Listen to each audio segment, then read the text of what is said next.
Welcome back. We'll go ahead and get started. And it sounds like AT&T is all set to go. So welcome back.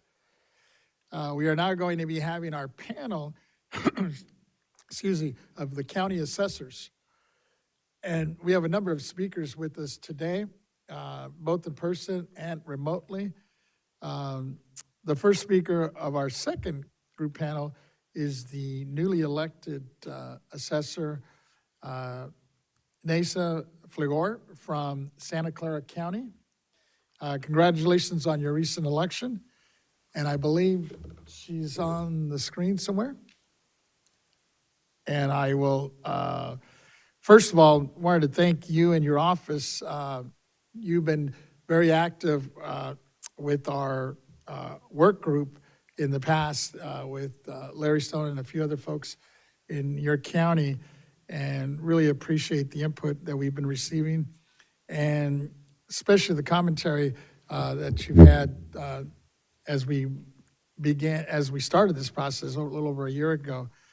But with that, let me see if the assessor Fligor is online here. You want to begin? I'm sorry. It looks like Assessor Flagger's deputy may be on the screen. So perhaps... Is it both? I don't know. I haven't met either. Oh, well, I saw her for a minute there. Oh, There she is, Nisa Flagger.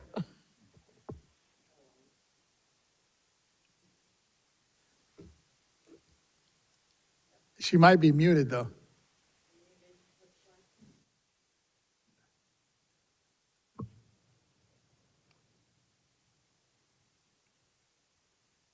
Hello, hello.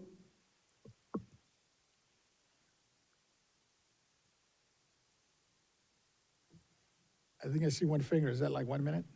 I think it's an unavoidable pause. They might be having some technical issues over there.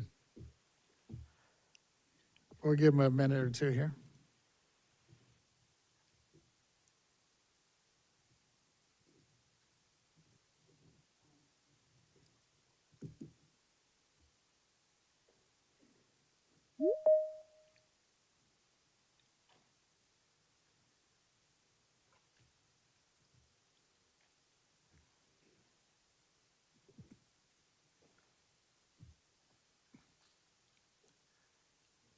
Oh, I see her on the screen now. Let's see if.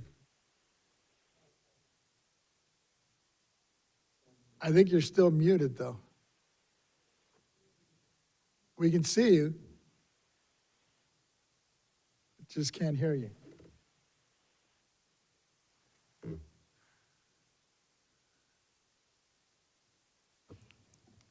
Perhaps my team can check to see if someone accidentally muted everyone on Teams. Who controls that? Do we control that? They should be able to do it, right? Yeah.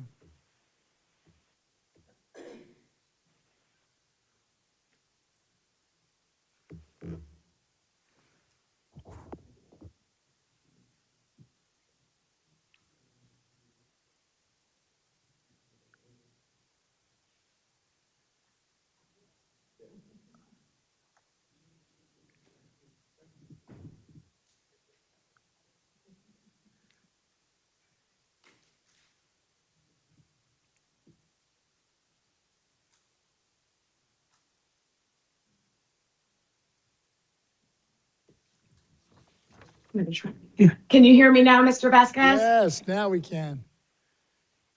Great. Success. Thank you. And I apologize about that. Not a problem. Well, Go ahead. Thank you. And then thanks, Chair Lieber and other members of the Board of Equalization for allowing the Santa Clara County Assessor's Office to join you in this important discussion. We appreciate the opportunity to participate as part of this working group And as Mr. Vasquez mentioned, I was recently elected as the new Santa Clara County assessor, but I'm actually not new to the assessor community. I was the assistant assessor before, a member of the executive management team, and I was also the attorney for the assessor's office for a few years. And so I really appreciated listening into the earlier panel discussions that involved county council and hearing their perspectives. You know, our office is very much appreciative of these efforts, along with the other stakeholder groups, because together we really need to work together to identify ways to simplify, expedite, and create more efficiencies in the process. In Santa Clara County, we currently have 12,000 active appeals with a value in dispute of $155 billion, 98% of which are commercial. So figuring out how we can work together to improve this process is really a priority in our office. In fact, our office announced just this morning a couple initiatives related to the appeals process, including creating an internal task force to determine if there are operational changes we can make in the assessor's office to improve the process. We also extended the period for our informal review process. I know not all assessor's offices offer this, but Santa Clara County is one of the counties that offers this free informal process. And we're able to announce this morning that we're extending the time. Obviously, if there's a way for us to resolve these disputes and avoid the costly and time-consuming appeals, that's something that is a priority for us and something that we plan to work towards. But as has been mentioned since this morning, there are many stakeholders in this process, and to make real improvements, it will require collaboration among all of us. Our combined goal is to have a fair and efficient process that works for all the parties involved. And I, along with my assistant assessor who's here in our real property division, we will not repeat the suggestions and feedback that you heard this morning, but we do have additional suggestions that we want to share with the members of the Board of Equalization and the other stakeholders that are involved in this working group. With regards to the assessment appeal application, our office supports simplifying the form so that it will be easier for taxpayers to submit complete and valid applications, as this will help to expedite the process. So we support using plain language and less jargon, as others said this morning, especially in sections 4, 5, and 6.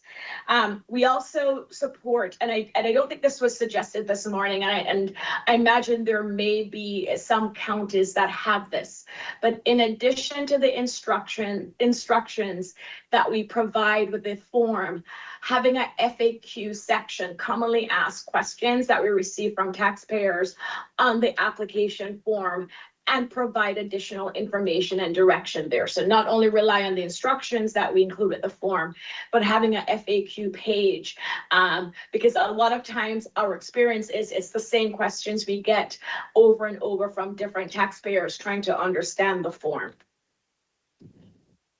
We also would defer to the clerk of the board, but we do believe that we can ensure that the form has the bare minimum information necessary to move forward with scheduling the hearing, and delete the sections that are not necessary to schedule the hearings, since that's the primary purpose of that form.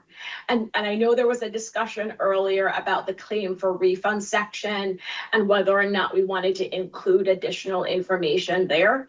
That is not something that we would support, only because we believe that the application form should be treated as an application form to have an appeal heard, and we want to make sure that's the focus of that form. Speaking of the refund question, in Santa Clara County, and I know every county is different, we actually have a good track record of turning around the refund. And my understanding is we do this on a rolling basis. So when a decision is made by the AAB, then that's actually put in the process so the refund can be generated. And we also have on top of that an internal audit process to ensure that we do not miss any refund refunds that a taxpayer is entitled to. Two more suggestions on the appeals form.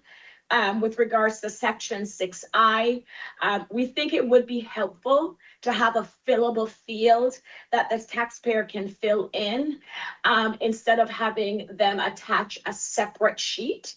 And we can set a maximum number of words, but right now it's a very limited space. And we say if they want to provide more information, then they can attach a sheet. We think there would be an increased adoption and it would be simpler for taxpayers if they're able in a narrative form to just explain the basis of their appeal in that actual form. And then our last suggestion would be to include contact information on the form for the taxpayer to get their answers promptly. Our experience is taxpayers call the assessor's office frequently asking about the application process, the application form. And obviously we're not the office that should be answering those questions. And so what we hear from taxpayers is that they're not able to get the answers or they're not able to reach the department that should be providing that information.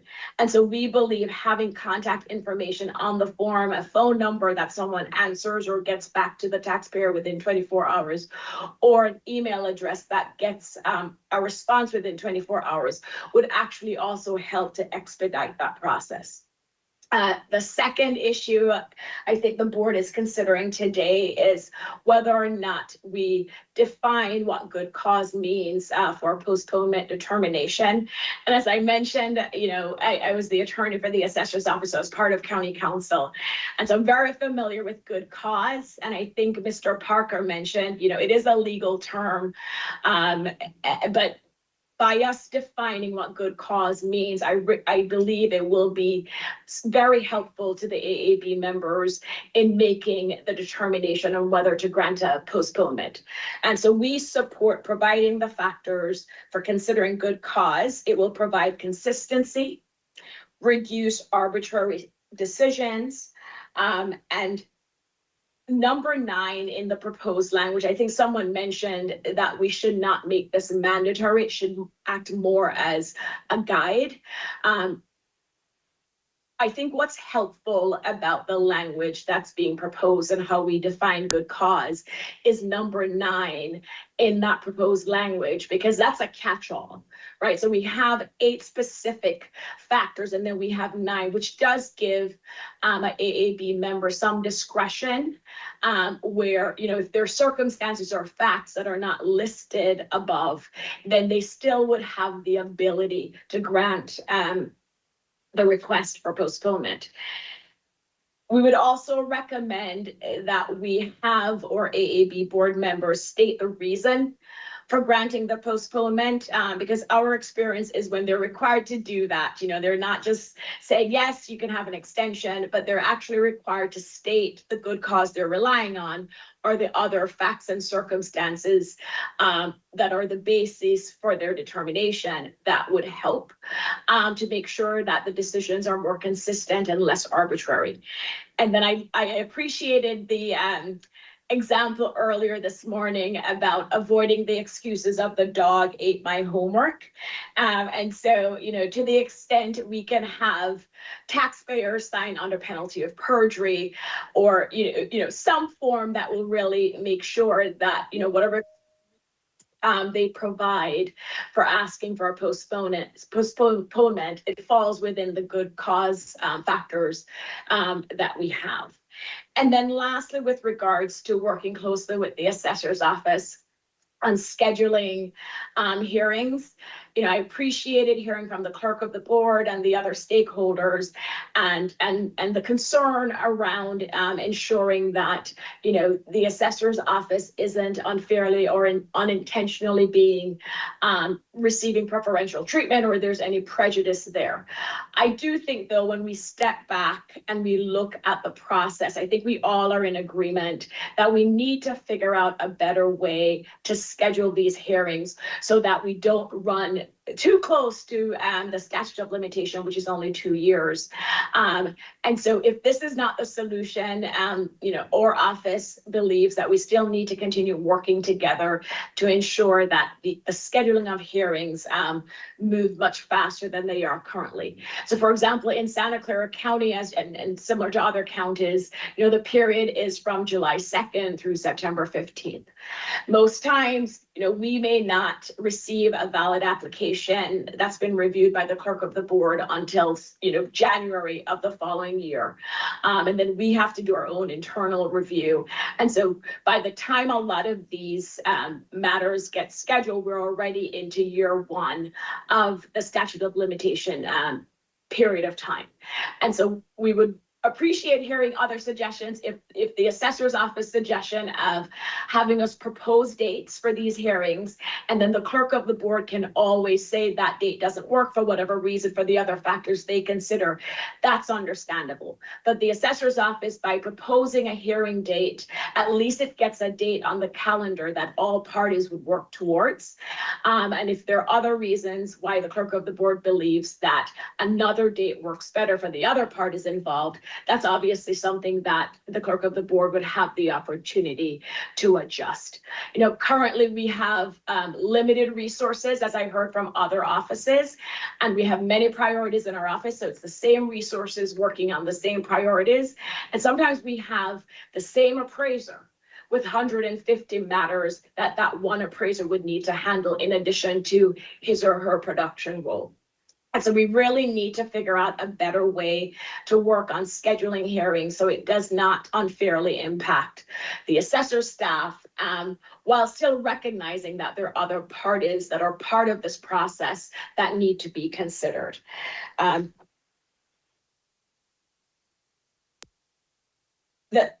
The last point I'll make on scheduling, and it's similar to a point that was made earlier about exchanging information within a reasonable amount of time. Reasonable amount of time, and I think this was Mr. Parker as well, as a very vague term. And I think what may help with the scheduling process, I'm going to step back and make a suggestion, whether it's with scheduling the hearing, providing information, moving the process along.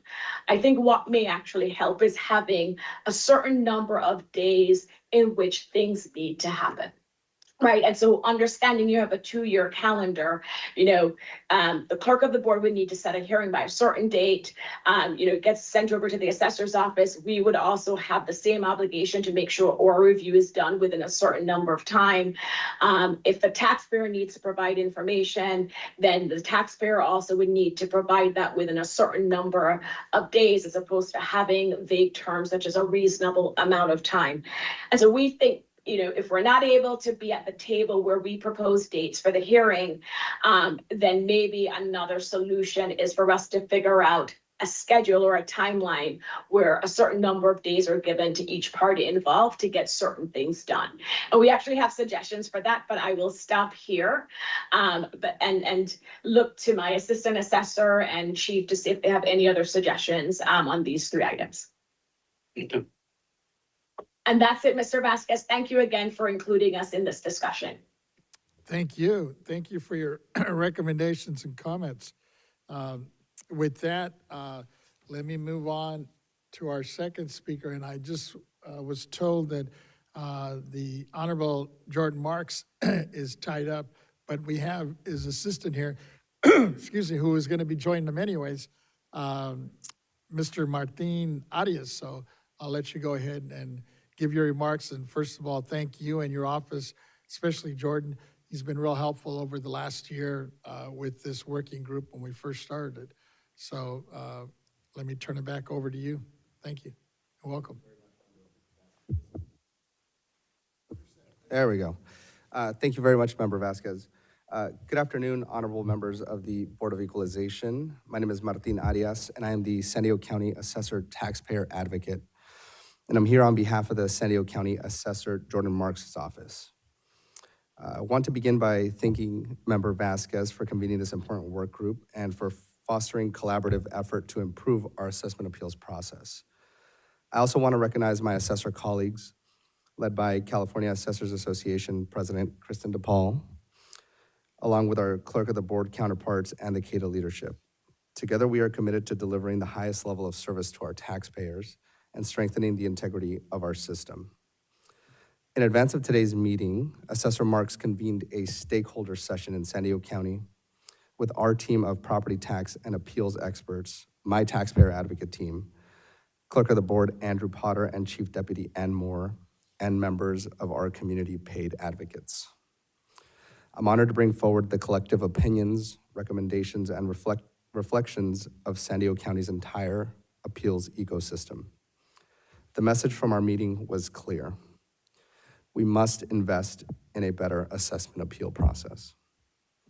In 2024 alone, appeals filed in San Diego County put over $34 billion in assessed value at issue, representing approximately $340 million in potential revenue. The scale of what is at stake demands a system that is professional, modern, accessible, and fair. First, we must invest in our assessment appeal board members. We compensate professional superior court judges in our court system at salaries exceeding $160,000 annually to adjudicate complex matters. Yet depending on the county, assessment appeal board members may receive compensation as low as $100 per day. If we expect expertise, consistency, and sound judgment in highly technical property tax matters, we must professionalize these boards with compensation that reflects those expectations. At present, both the qualifications required to serve at the level of education and training provided of our assessment appeal board members fall short of what the public trust requires. Strengthening these standards is essential. Second, we must invest in technology that supports assessor, auditor, controller, treasurer, tax collector, and clerk of the board systems. Modernizing appeal infrastructure may not be glamorous, but it is critical. Bringing our systems into the 21st century will reduce delays, improve record retention, streamline administrative tasks, and create more operational efficient process, one that balances taxpayer rights with a timely adjudication. Many appeals stem from property tax bills that are not easily accessible, or in some cases, not archived beyond 5 years. The technology exists to preserve and provide access to these records. What we lack are the dedicated resources to implement these technologies. E-signatures should be standard statewide. Remote hearings should be funded and normalized so taxpayers are not forced to take a full day off of work simply to wait for their case to be called. We have restructured our approach to appeals in San Diego to ensure we are providing as much calendar availability to our clerk of the board to maximize the time necessary for adequate appeals calendar. These improvements would allow for better scheduling, greater coordination amongst parties, and more efficient use of public resources. Third, we must invest in making the process more accessible to the public. The assessment appeals board application is not user-friendly for the average taxpayer. The information sheets are dense, printed in small text, and difficult to navigate. Instructions should be written in plain language and integrated directly into the application itself. We also recommend moving the claim for refund checkbox, if possible. Every application should automatically be treated as a claim for refund. If a checkbox is legally required, it should be structured as an opt-out rather than an opt-in. That approach would be far more intuitive for taxpayers. Additionally, the filing window is extremely narrow. During that constrained timeline, many applicants struggle to provide the correct information, which can result in rejection of their appeals application. To ensure fairness, taxpayers should be allowed to amend their applications, particularly Section 5, to correct deficiencies and perfect their filing.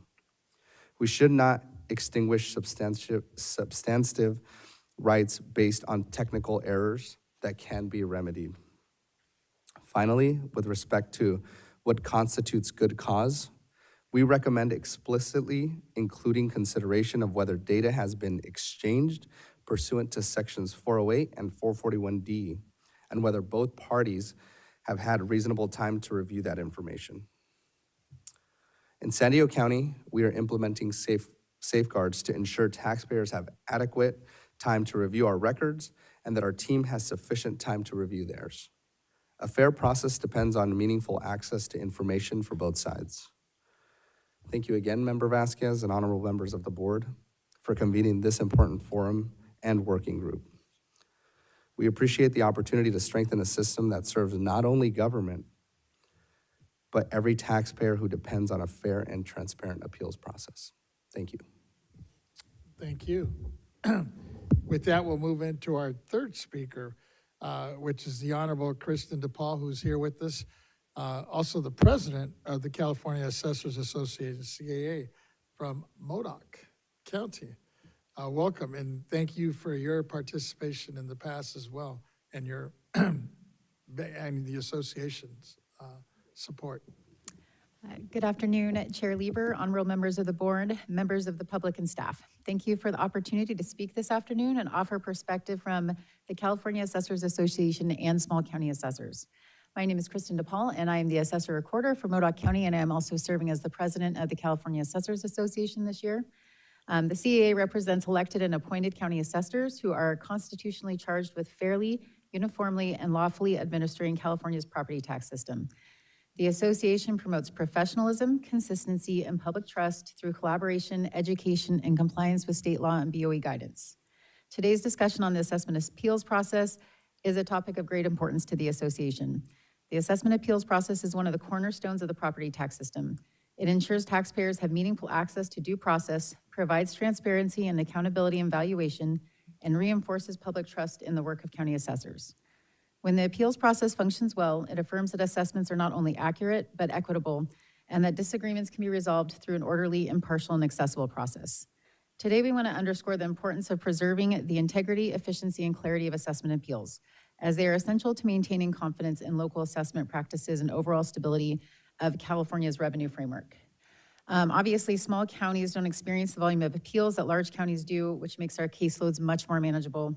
However, confusion over the appeals form seems to be a statewide issue.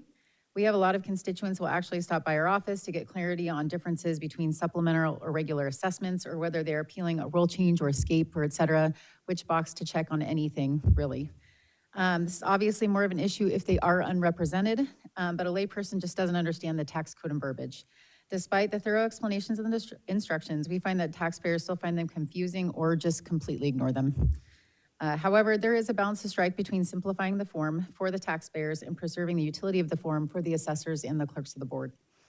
There may be benefit in some modest formatting changes, such as leaving writing space where narrative explanations are required, or optional prompts that encourage taxpayers to clearly state the specific issue in dispute. Even small improvements can improve the quality of the information submitted and enhance taxpayer understanding and confidence in the assessment appeals process. Most small counties don't have the same issues with continuances and postponements due to our more limited number of appeals.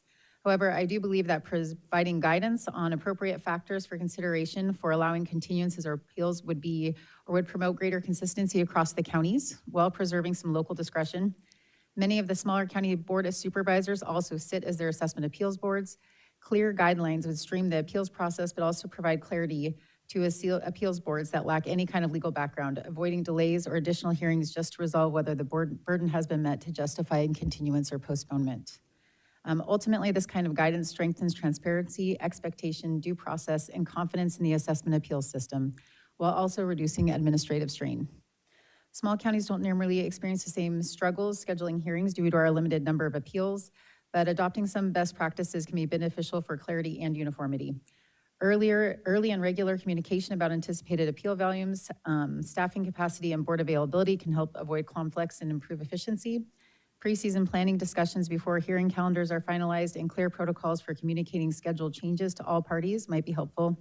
Even modest improvements can improve coordination and efficiency, conserving staff resources and improving the experience at the county and taxpayer level. Thank you. With that, we'll move into our fourth speaker, which is the Honorable Jeffrey Prang, Los Angeles County Assessor's Office. And I understand it looks like we have 3 individuals from there.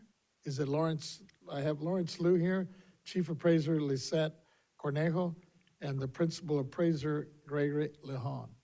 Are they on? They're on Teams. Member Vasquez, actually, Chief Lizette was tied up Oh. in another matter, and so her principal appraiser, Greg, is here to follow up.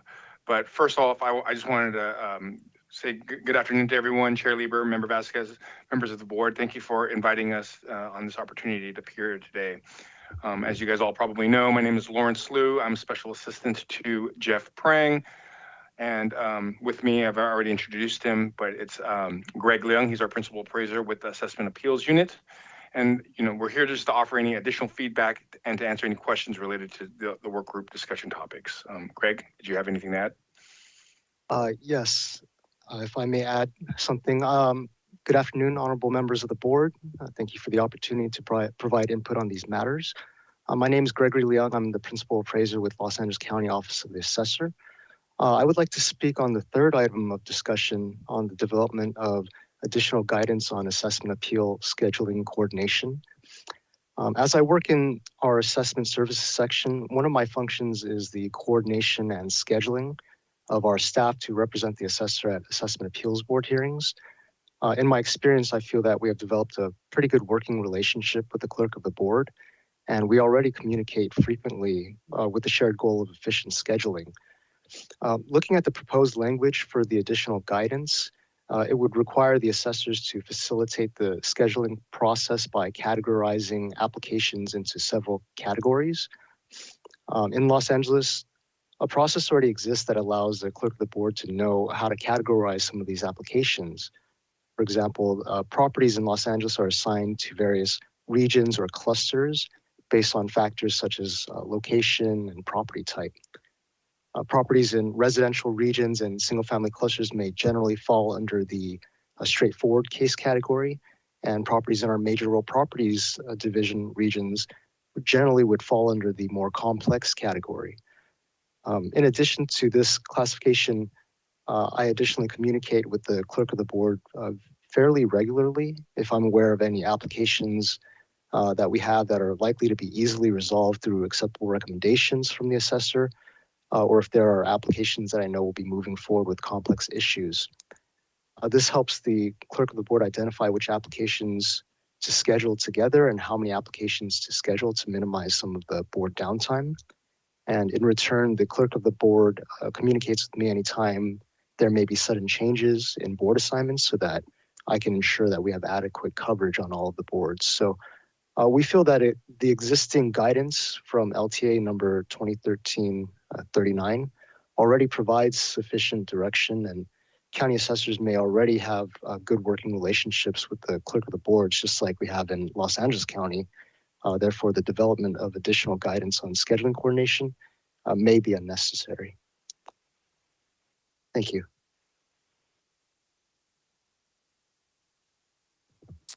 With that, was there anything else, Lawrence Liu? I know you were missing Lisette. I'm assuming he covered everything she was going to talk about.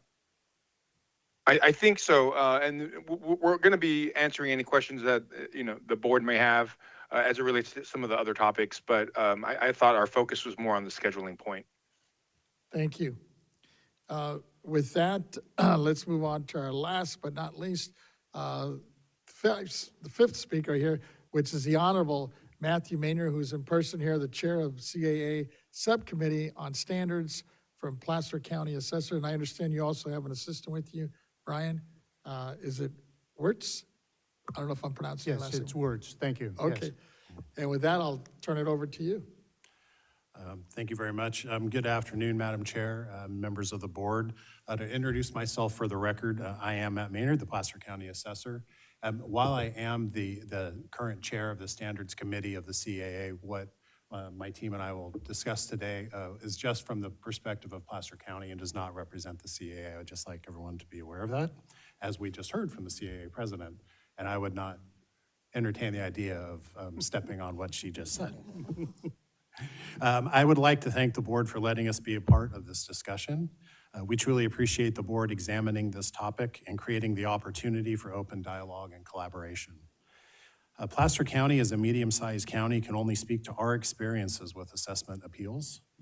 While we have had our own challenges and accomplishments in this area, it is difficult for us to truly understand the pain points that accompany the massive volume of appeals that large counties must address, or the challenges that many of the smaller counties face when assessment appeals occur so infrequently that formal processes and procedures may not be well understood or even deemed necessary in some circumstances. One of the best decisions that we've made for our office is forming a specialized assessment appeals team. This team is tasked with managing all appeal matters within our office, and this organizational structure ensures consistency in addressing and resolving appeals, and it enables effective coordination with our clerk of the board on administrative issues related to assessment appeals. Joining us today from my office is Assessment Manager Brian Wirtz. Mr. Wirtz brings with him over 20 years of experience in handling assessment appeals within our county. And before taking charge of our assessment appeals team in 2020, Mr. Wirtz served for 17 years in our county counsel's office. So his extensive experience with assessment appeals from various perspectives provides him with a valuable insight that has greatly benefited our team. And with that, I would turn it over for Brian to go into a little bit more in depth. Thank you, Matt. Good afternoon, board members. Like Matt said, and for the record, my name is Brian Wirtz. I'm an assessment manager with Placer County. The comments I'm going to make today are primarily from a perspective of folks who are in the process of working on the appeals from the assessor's office and talking to the applicants on a daily basis. And so it's kind of more of a boots on the ground look at things. In Placer County, historically, half of our appeals every year are residential appeals. The other half are business property, and ownership. And so as a result, we do a lot of talking to individual taxpayers, homeowners. And the thing that we have gathered over time is that I don't think, and I'm talking to the assessment appeals, the form itself, I don't think the confusion has to do with the form. The fact is that assessment practices in California is not a simple process. It's rather complex, rather confusing, and it only gets more so every year. That is the starting point for a homeowner who has, they think the assessor's office has got their value wrong and they want to appeal it, but they don't know how. There's quite a bit of conversation that goes on at our clerk of the board's office with applicants. And even after that occurs, and even after an appeal is filed, oftentimes when one of my team starts talking to the applicant, what their true beef is not necessarily what ended up on the form. And so in echoing Honorable DePaul's comments, I think adding additional space in the other section would be incredibly helpful. There have been several times in the last year where we've looked at an application and it got filed as a Prop 8 appeal, which was certainly legally permissible at the time. But when you start reading the comments and talk to them, they're really not challenging the Prop 8 value. They're actually challenging new construction, or they want to file a prospective-based year. They just don't know the terms. And so in those particular cases, we will acknowledge that, we'll recognize that, and then we suggest that they contact the clerk of the board for possible amendments to their application. That seems to be quite helpful, with the goal of getting the applicant, to a point where they can challenge what their true complaint is. It's good customer service. It's, it helps the process. I think I'll go to the good cause factors at this point. We don't have anything additional to add. We would echo many of the comments that were made today. We have in the past had some issues with repetitive postponements and continuances. And if you have 12 appeal slots tied up on one appraisal unit and it gets appealed twice, all of a sudden there's 36 appeal slots that have been taken up by somebody kicking the can down the road that, and so other taxpayers and other applicants are not afforded a speedy appeal at that point in time. Most of my comments are going to be talking about the cooperation between the assessors and the clerk of the board. I think in Placer County we have a very good working relationship. A number of years ago, we had some difficulties, and in doing some research, LTA 2013-039, which your board has in its agenda package, it's been mentioned. We found it and we took it to heart.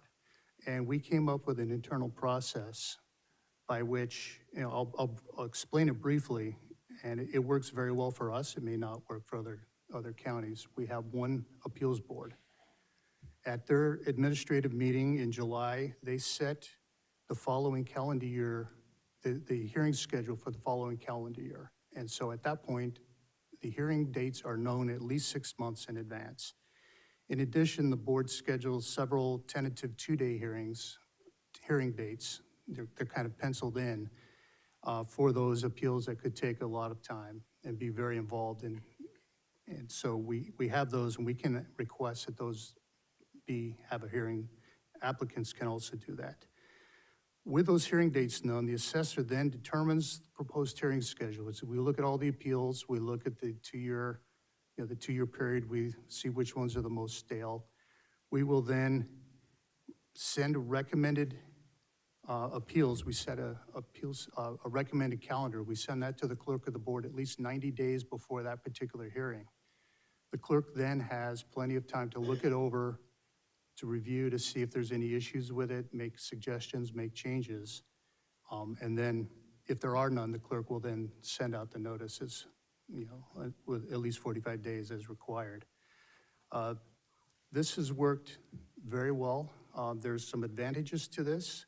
Since the assessor staff knows what's being recommended, the number of times that the assessor's office has had to postpone or continue a hearing, in the last 6 years, there have been 2 or 3, to my recollection, times that we've continued or postponed a hearing, and that's it. And were all 3 due to the last-second staff illnesses.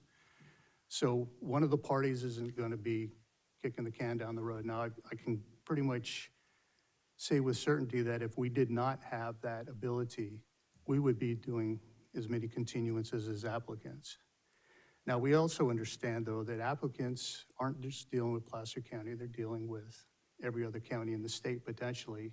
Oftentimes, there are hearings, AAB hearings, on the same day in multiple counties, and we get that they need to continue, and we're willing to work with applicants on any continuances because of that.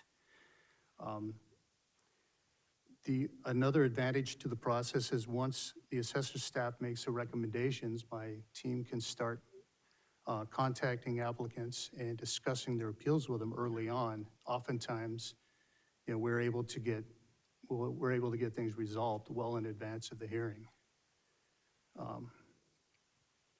So I would recommend that if your board contemplates any sort of formal guidance or new property tax rule related to scheduling, that I also would recommend that you add language that would caution the use of any sort of process like this to not be used by the assessor to gain any sort of a tactical advantage or anything. The key to all this is absolute integrity and an understanding that only scheduling should be discussed in these types of conversations and not the merits of the particular appeals. There cannot be any sort of even a semblance of impropriety in order to protect this process. And with that, I will be happy to answer any questions. Thank you. Excuse me. And thank you for all your comments from all the different speakers on this particular topic. I wanted to raise a couple quick questions, and I'll turn it over to my members on the board as well for comments they might have. Similar to what I asked the first panel on the refund, and some of you kind of touched on it, is the question of whether the BOE can add refund information to the appeal application form. In your county, I should say, in your county, does the assessor typically have the most up-to-date information on taxpayers? And do you believe there's a way for the BOE to encourage information sharing with the offices that process these refunds? And I'll start with, I guess, our panel here that's on live. The president's going to take it on. In my county, I can speak only for MODOC and small counties in general, the refunding process isn't really stuck in our office. We process our refunds pretty quickly. I know that we've had discussions with CADA and with Ryan LLC and et cetera about these issues. And I do know that there are counties that are struggling with that. And a lot of times, sounds like one county specifically, it's a systems issue. It does a lot of times fall on our auditor counterparts. And a piece of that is because they hold their refunds during the roll close process, and they are waiting to import all of the data, do some of the changes before they start issuing refunds. Some of our county refunds will do immediately, and it'll be 9 months before the taxpayer sees a refund. And it's significant. We get phone calls all the time. It is as much of a burden to our offices as it is to others, because we're constantly dealing with taxpayers that are frustrated because we've promised them a refund. We've sent the paperwork to them showing that they're going to get a refund, and they're not seeing anything, and they're waiting on that money. I don't know what kind of dialogue you guys could have with the Auditors Association. I do think they're aware of this. It sounds like it's been an issue for the last couple of years. We've reached out. We've tried to encourage better participation in ways that they can issue refunds even when they are in the process of pulling in, our roles and doing that transition. And I'm not sure if there have been improvements. Our county, we actually started a tri-county or a tri-department panel, our tax collector, assessor, and auditor. We meet quarterly, and this was our first topic. And our auditor did say, I will try, I'll set a quarterly schedule, and I'll start scheduling them. I can do it during these time periods. It's just difficult on my office, but I will be more proactive about it because it causes the tax collector. People are confused about who issues the refund. It causes the tax collector unnecessary phone calls as well. It's just hard when you're dealing with different department heads. Anybody else want to? I also want to echo your remarks. I'll tell you, in San Diego County, we also have a quarterly meeting where we interact with the auditor and controller and the treasurer tax collector, essentially to bring up systemic issues and things of that nature. Now, in San Diego specifically, we just had our auditor and controller and our treasurer tax collector migrate to a new system where we saw, returns were typically taking 6 to 8 weeks, are now taking about 20 weeks to issue. And, I gotta tell you, that's an issue on multiple levels, right? Because we're having to pay taxpayers back with interest, which is our tax dollars that we could be using for other great services. And so I agree. I don't think that it's a issue of us communicating and engaging with our counterparts. I think it's a system issue, and we need to try to address that directly at the core there. Thank you. Any comments from LA or Santa Clara? I see it looks like Lou wants to chime in. Yeah, for Los Angeles, we share a similar sentiment with San Diego.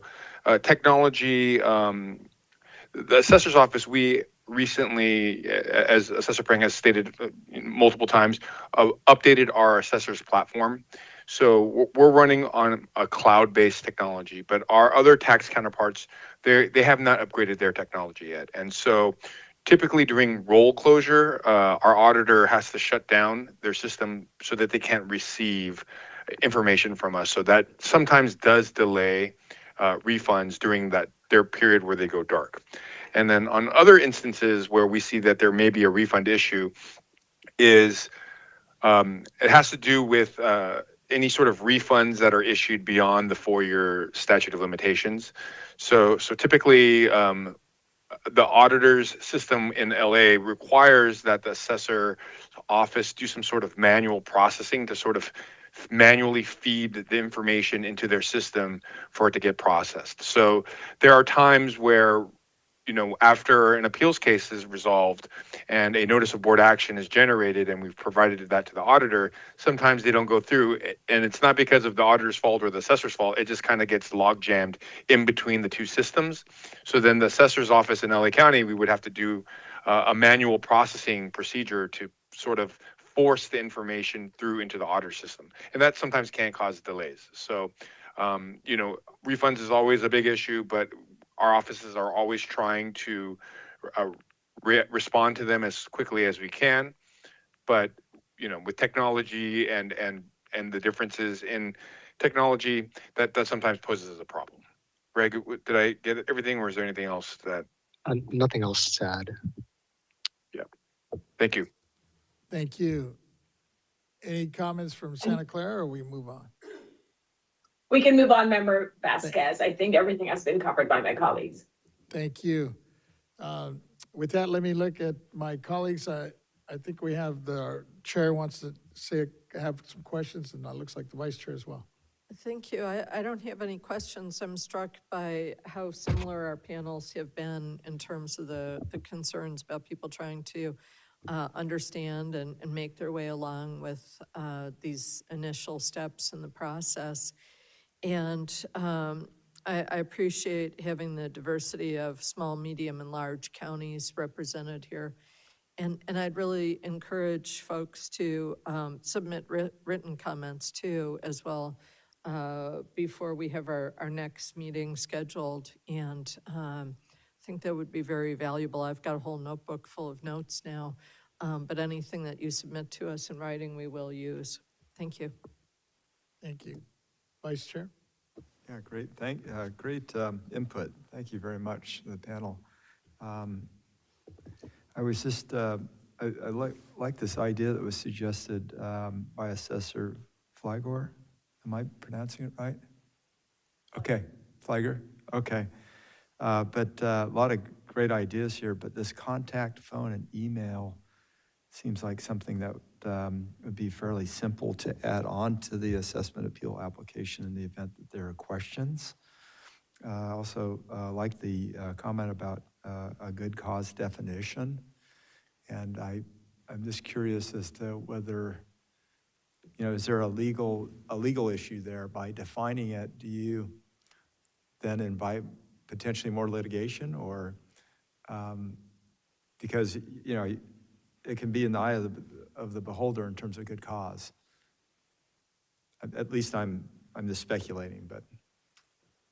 Right, and then because, thanks for that question, Member Gaines, it's because it would be defined and it's a quasi judicial body, it would be within their authority to make that determination about what's good cause, especially if we spell out what the 8 factors are, and then still have that 9th factor, which gives them a little bit more flexibility in making the determination.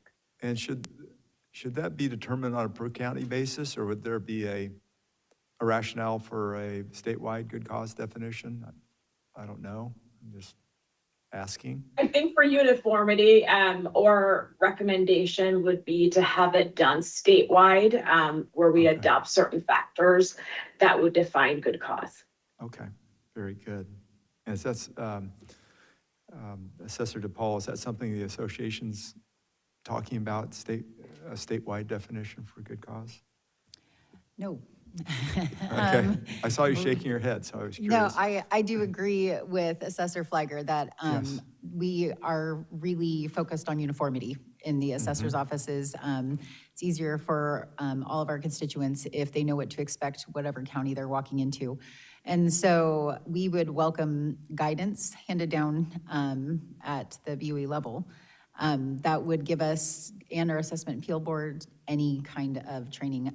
Like I said, for small counties, our Board of Equalization our Board of Supervisors sits as our assessment appeals board, and it is brand new for them every time we meet. So we have so few appeals that it's really out of their regular realm of duties. And so any kind of guidance that you can issue really does help boards that don't have that kind of training. And so any kind of uniformity helps all of us, honestly. It helps them know what to expect and helps the taxpayers understand what to expect as well. Sure, okay, that's great, thank you. And then Assessor Maynard and also Mr. Wirtz, you had made a comment in reference to repetitive appeals. And so how do you make that determination as to what is legitimate? And an appeal that keeps surfacing? That is going to be fact-specific. Just from some of the hearings I've been in, we had an agent request a second continuance, and when the board asked why, he said he had to go to a golf tourney. And so the board asked if he Okay. was participating in the tourney. He's like, no, I'm just going to go watch. That was one where our board said, no, we're not going to, properly, our board did not grant that one. However, I think there is some confusion as to what is and what is not good cause, and our board historically has erred on the side of granting the continuance under the theory that taxpayers should get their day in court, and any questions should be resolved in the taxpayers' favor. That does, like I pointed out in that example, cause some scheduling issues. We have 12 hearings a year that have been calendared, and historically around 500 to 600 appeals a year. I can't even imagine 15,000 or however many LA had, but it's another matter. So we have a certain number of appeals we have to hear every year, and so when we have repetitive continuance, it does take away from other people's opportunity to get theirs resolved timely. Great. So guidance, that's a very long-winded way of saying guidance would be helpful. Okay, how about these automatic appeals? I'm sorry? Automatic appeals that come up, you mentioned repetitive, but there are some entities that just automatically appeal every year, Protective. right? Yeah, So we how do you- Protective yes. filings. Yes. How do you discern whether it's, because that takes a lot of time, right? You want to preserve the rights of the taxpayer, but you're also spending a lot of taxpayer money for items for an issue that may not be legitimate. So I don't know, Mr. Arias, if you'd like to comment, or Sure. Assessor Maynard, anybody, please. Yeah, so, in San Diego County, we've started partaking in the informal appeal process, which allows, once somebody opens up the protective appeal, it allows for us internally to start to review and digest some of the information prior to actually going to the appeal meeting. And so, through that, we're able to ask for, comps and different things from the taxpayer. And we're able to digest that together with them in an informal way, right? And I think that's the purpose of the protective appeal, is that if we're not able to reach an agreement informally, they still preserve their right. And we found that that's the best way we've been able to work with taxpayers to discern on, the repeat, just blanket filers versus the legitimate filers. And so I think that's San Diego's take on it. We're also a larger entity. We receive way too many appeals. So we're in a good spot there with the informal appeal process. Great. Anybody else like to comment? Just Yeah, very Chair briefly- Gaines, sorry. Yeah, Go- so Chair go ahead, Gaines, Lawrence. on Go behalf ahead, of then we'll Los follow up Angeles, with Mr. Gibbs. I think two things that we did helped eliminate a lot of these repetitive applications. One, Assessor Prang is very good at sharing information that if taxpayers have any questions regarding their valuation, their base year value, if they have a decline in value question, that they can always come and reach out to our office. We would be happy to sit down with them to kind of review their cases. I mean, so we definitely try to nip it at the bud if we can early on. I think also our clerk of the board actually has a filing fee for applications, and that actually has reduced a lot of protective filing. So tax agents are generally aware that they're not going to just file for protective filing's sake. They want to make sure they have merit in their case before they file. So those are two items that I know that has helped reduce this situation that you're mentioning. Okay, and is that on commercial side or residential? Because I think of someone who can't maybe afford a fee. Right. How do you deal with that? Yeah, that's for all types of applications. I mean, generally, the more sophisticated the applicant, if it's like a commercial property, they usually have legal representation that already reaches out to our office, and they probably have us on speed dial. But in terms of the fees, I'm not too sure how the Assessment Appeals Board works out their fee structure, whether there is, they take into consideration people that have low income or whatnot. Because our filing fee in LA County is actually quite low, and it's a uniform. I think it's like a $50 fee regardless of the property type. Okay, very good. And, you know, one of the things that came up, I mentioned that we had kind of like a stakeholder roundtable on Monday with some of our entire appeal ecosystem. And one of the things that came up there is along the lines of a filing fee is for repeat filers. So you're gonna have the agents and the folks who are filing 100 appeal applications or what have you, right? And so once you reach a certain threshold, is something that we're exploring. But I'm gonna say that we're working together with our partners to find out what that number looks like. And to, because I truly believe that there is a certain number there that discerns whether you're just doing it to do it or they're legitimate claims. And so working together with our partners to come up with that, and then also identify what the correct dollar amount is, right? You're absolutely right. We don't want to prohibit or inhibit any of the residential taxpayers who are maybe low income, and this is a make or break, right? We also don't want to be taxing people out of their homes, and so we want to make sure that we're doing it in a fair, equitable way for our communities. Yeah, good, great, thank you. I believe that Assessor Flygar's hand's up. Oh, was there another question, another comment out there from, who do we have? Hi, Chair Gaines. It's Oh. Assessor Flagler, Santa Clara County. Just wanted to add to what has already been said and share what we do in Santa Clara County with those repeat filers. Three things we do here in Santa Clara County. One, we're also one of the counties that has the free informal review process, which we take advantage of. And to San Diego's point, we're able to resolve a lot of matters through that informal review process. We're also very proactive when we get an appeal application where we can reach out to the applicant, and sometimes we're able to proactively talk through what the issue is and also get that resolved. So even if they don't initiate the request for an informal review, sometimes just by reaching out to clarify information on their form, we end up resolving it because the parties have a better understanding of what the issue is, and it's something we can resolve.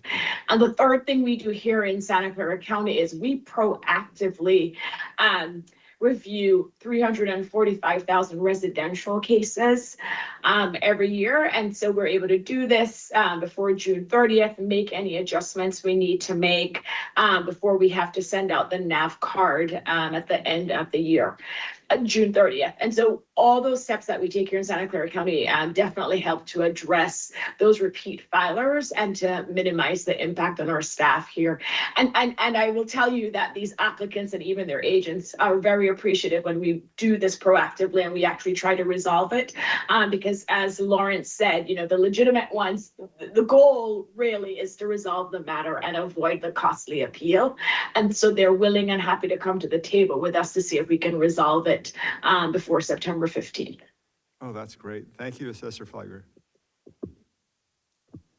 With that, I believe our Deputy Controller had a couple questions. Thank you. I really appreciate this conversation. Has been very, very insightful. In regards to topic 3, scheduling and coordination, we've had conversations over the past year of requesting stronger authority to coordinate with clerks while avoiding prejudicial patterns. So what safeguards would you all ensure to in regards to coordination that does not appear to advantage the assessor and your office?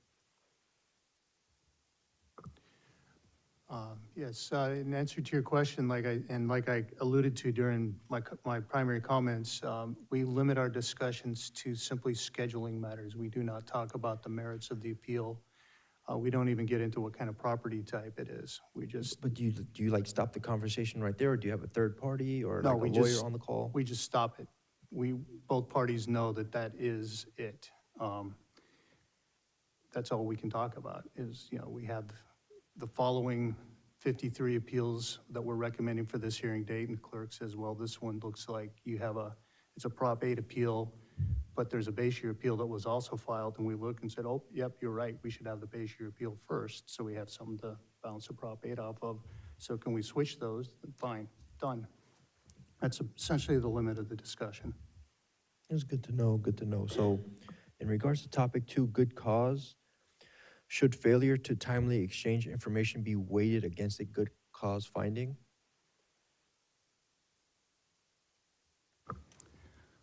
I would be in favor of that. Oftentimes, we'll send out requests for information letters and hear nothing. Well, and then we'll follow up with another letter asking for the information and hear nothing. And, you know, a week or two before the hearing, all of a sudden, they pop up and decide to send us a whole bunch of information. And by that point, the appraisal's already been done. We've already found the comps. We've already got the value worked up, and we're working on a presentation. That's a point where, you know, it causes frustration. I get it. Tax agents are very busy. You know, sometimes many of them are overworked. They have multiple counties to deal with. I get it, but it does cause some problems, and I think that might not be a bad idea to take into account. It's good to know. And then my very last question, you've all also raised the need for applicants to provide a clearer opinion of value at filing. So would a required stated opinion of value materially accelerate the exchange of information? Frankly, from my experience, we don't give much credence to the applicant's opinion of value that is on the AAB application, particularly if they come from tax agents. Typically, you know, when I was entering them into our system, I was looking at roll value versus their opinion of value, and there was a certain percentage reduction. It was almost like, you know, in many cases, they were just taking the roll value and dividing it by 0.6 or 0.4 and entering a value just as a placeholder. So we don't put much credence in that value. It's when we start talking to the agent is when their true opinion of value shows up. At least Placer County's opinion. Appreciate it. Thank you for going 3 for 3 on my questions. Looks like you sparked a question here from our chair. Well, I think Mr. Arias might have had something to add to those 2 questions as well. I just wanted to quickly go back to the second question. And I think I got to tell you, I don't disagree that personally, I would be in favor of something like that. But I would also say that, it would have to be a standard that is for both parties, right? Holding the assessors also accountable, right? And as a taxpayer advocate, I got to say I wouldn't be doing my job if I didn't say that. To ensure that all parties are sharing information adequately in a timely manner, right? It has to be the same standard across the board. And if there's a point, though, where it's so much staff time has gone into it, which equals taxpayer dollars that are being put into the process, and then the person coming in so late, it's like there has to be some type of cost analyst that also shows that government's losing money in this process, so it actually is not fair in a way either. Right. Yeah, I agree 100%. And so in a perfect world, you send one request, and if it's reasonable, you get the information, right? And so I think that if we're in that perfect world and we're able to sustain that, it should be applied evenly across the board. Correct, and it's like the equilibrium between a taxpayer that may be on a low income, right, being treated just as fairly as somebody that's wealthy and well-connected. That's exactly right. So, thank you. One last question, one that I actually asked of the first panel as well on the simplification. And that is, to what extent would Prop 19 justify a reevaluation of the appeal application forms sections to assist taxpayers in completing the form more efficiently? What's your take on that? And I see our chair nodding her head. I do agree with that. I think a lot of us have seen an increase in appeals that have to do with family farm applications, that have to do with intergenerational transfers. And in my county, we've been having a lot of farms that have been held in LLCs that are trying to transfer now, and they don't qualify because it's a legal entity that's trying to transfer, even though it's a family branch that's being held in an LLC. And so challenges to that, and unfortunately, that's, code and interpretation. But I do think there is a place to put that. It's hard because you're back to tax jargon and verbiage. And, do people understand? You just put a box for Prop 19. Do people understand exactly what they're appealing? You're kind of back at square one. There definitely should be a space to add for Prop 19 issues, but it would just be clearly defining those issues. Yeah, I did. So I got to tell you about 90% of the work that I do is surrounding Prop 19. And I think it's, there isn't enough information out there for taxpayers to understand that you have to move into the residence within 1 year. And so when taxpayers do circulate to say, hey, I want to file an appeal on this, it's not clear if they're filing a change in ownership appeal, if they're filing a new, clearly not new construction, but a change in so they're trying to figure out what this is. And so, one, I do think that there is enough out there now to substantiate a change for Prop 19. And secondly, I would say, there has to be more of an attempt to educate folks out there on some of the guidelines and restrictions of Prop 19. Right, we're heading into, what is this, the 5th year now? Yeah, and so people just don't know what it is. And when they come back to us, it's because they've gotten an escape bill. And it's way too late by then, right? Even if they did move in, but they didn't notify the assessor's office. So again, it's what are they appealing? How are they appealing it? Providing some clarity around that. Yes, go ahead. There's a Vice Chair, go ahead. Yeah, I was just curious, Assessor DePaul, in terms of family ranches and farms, are you seeing those broken up as a result of Prop 19? You mentioned like LLCs. So what's happening to those? Yeah, so we haven't seen a lot of that yet. We've seen some very angry taxpayers and attorneys, because even the attorneys don't honestly understand it. And so we'll get some of the paperwork that goes with the sale, and you can see that they're outlining that they predict that the base year value will be protected because it's going from father to son, but it's actually going from an LLC to the son, or from father to an LLC. And so we haven't actually seen, a lot of damage yet in terms of them breaking apart their farms or anything to that effect. We've just seen a lot of people that don't know how to appeal, don't know what to appeal, because they're so unhappy with what happened, but it's really just, it's the change in the law, and there really isn't anything to appeal. Do you know what I mean? And so it's difficult, and that's part of the process too, is that you should add something for Prop 19 on this form, but some of what people are trying to appeal there isn't a provision for it. Okay, so are ranchers and farmers going ahead and pulling property out of LLCs and putting them back into a family owner or something, or? So then you get into the matter of step transaction doctrine. Oh, okay. Yeah, So the value is reassessed? Yeah, so if you have it in an LLC and you take it out, put it in mom and dad's name, transfer it, and then put it back in LLC, if it's within a certain time frame, we condense all of those and ignore the middle. And nope, it went from an LLC to an LLC because the step transaction doctrine says that we have to ignore those if we can see that they are just doing that to avoid, property issues, property tax issues. Wow. So if you're in an LLC, you're stuck. Right. Yes, you'd have to be very, very conscious in your planning. And estate planning is really important for those farms and ranches that are held in LLCs, or any property that's held in LLCs that you're trying to do this with. Estate planning is really important. Yeah, okay, thank you. I believe that Assessor Is there Fliger. I was going to ask, is so many hands I can't Yes, see. she has her hand up. It sounds like Lawrence Liu wants to weigh in. I think it's Assessor Fliger again. Oh, Oh, maybe. I do have my hand raised, but maybe Yes. Lawrence also wants to weigh in after. I wanted to go back to, on the Prop 19, yes, I think the calls we get here in Santa Clara County relate to Prop 19 more than any other issue. And I agree with President DePaul that sometimes there's so much confusion around Prop 19 that it leads taxpayers to file an appeal or take the wrong step. And so it goes back to the suggestion of making sure that taxpayers are able to reach someone to get their questions answered. Because our experience is most times when you're able to talk directly with a taxpayer, and listen to their concerns, you're able to resolve it over the phone or in person.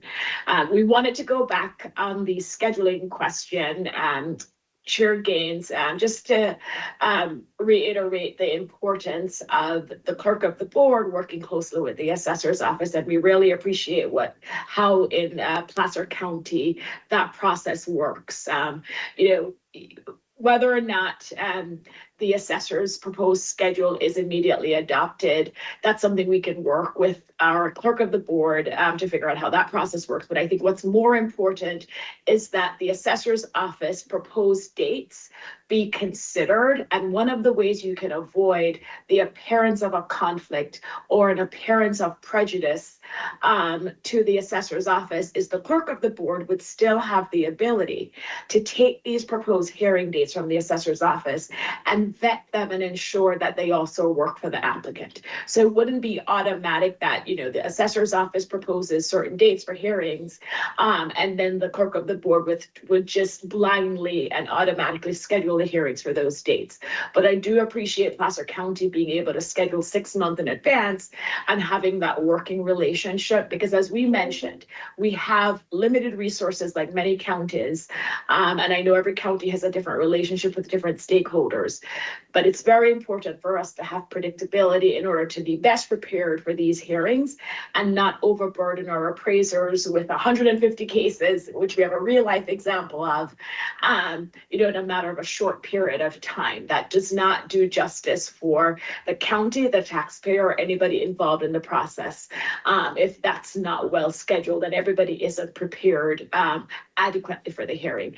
And so we do want to ask the working group and the members of the board to please consider how we can move forward and make the rules stronger about how the assessor's office and the clerk of the board really need to work and collaborate better so that the scheduling of the hearing, we don't run too close to the statute of limitations, which was, as we know, would create other issues, but we create a schedule and a process that really works well for all parties involved, and so that we can have efficiencies in this process. Thank you. Great, thank you, Assessor Flygor. So I wanted to answer Member Vasquez's question. Oddly enough, Los Angeles County has not had an influx of Prop 19 appeals cases. They're there, but I wouldn't say a majority of our ownership cases involve Prop 19. It's sort of a mixed bag. But our public service staff has had an influx of Prop 19 inquiries. Whether that will ultimately lead to more appeals going down into the future, possibly. But as of right now, at least based on the metrics that we've been getting from our teams, it doesn't seem to be an influx. But I do think that Assessor DePaul's point on expanding on the other issue category where you can fill out what the issue is, possibly even integrating the property owner's declaration form into the appeal where they can have much more space to articulate the issue would be helpful, because oftentimes it is sort of, we have to go weed through a lot of the facts that they present to us to figure out what the actual issue is. And sometimes it's not easily identifiable, and so it's not easily checked. So I do agree that possibly simplifying the form in a way where they can explain it themselves might be a way to go. Thank you. Thank you. Seeing no other hands up there, I think we're good. I just wanted to thank all the participants, especially on this panel, and we'll come back hopefully soon with some recommendations, both from this board and with some of your suggestions to see if we can arrive with some consensus. And with that, let's move on to our next panel. Member Vasquez, would you like to go out to the AT&T? Oh, I'm sorry. Just in Yes. case? Yes. As a note, we do not have any written comments on this item and no other additional speakers here in the auditorium. So AT&T moderator, please let us know if anyone is on the telephone line that would like to make a public comment regarding this item.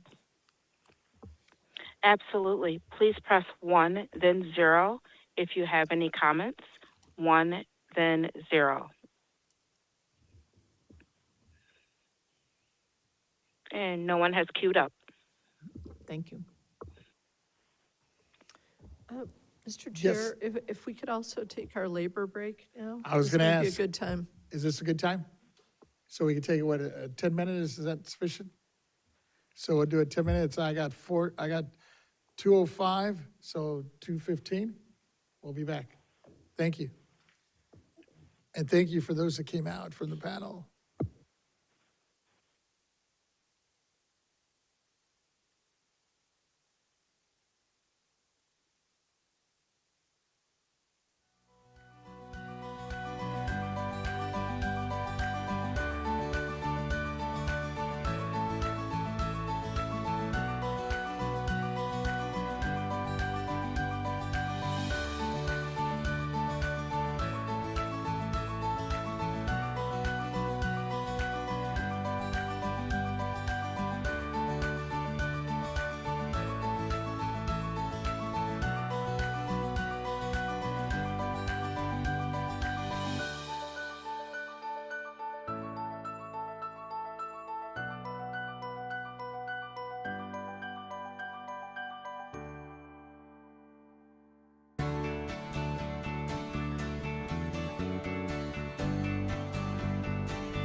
We have, I guess our last panel here, we have, looks like both of our speakers here in person?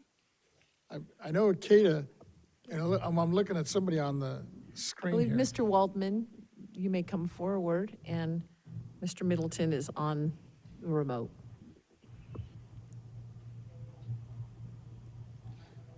Yeah, both of these organizations provided a valuable and practical, and AT&T is all wired up, right? We're ready to go. We'll give Kate a minute to come up to the front. Go ahead and take your seat.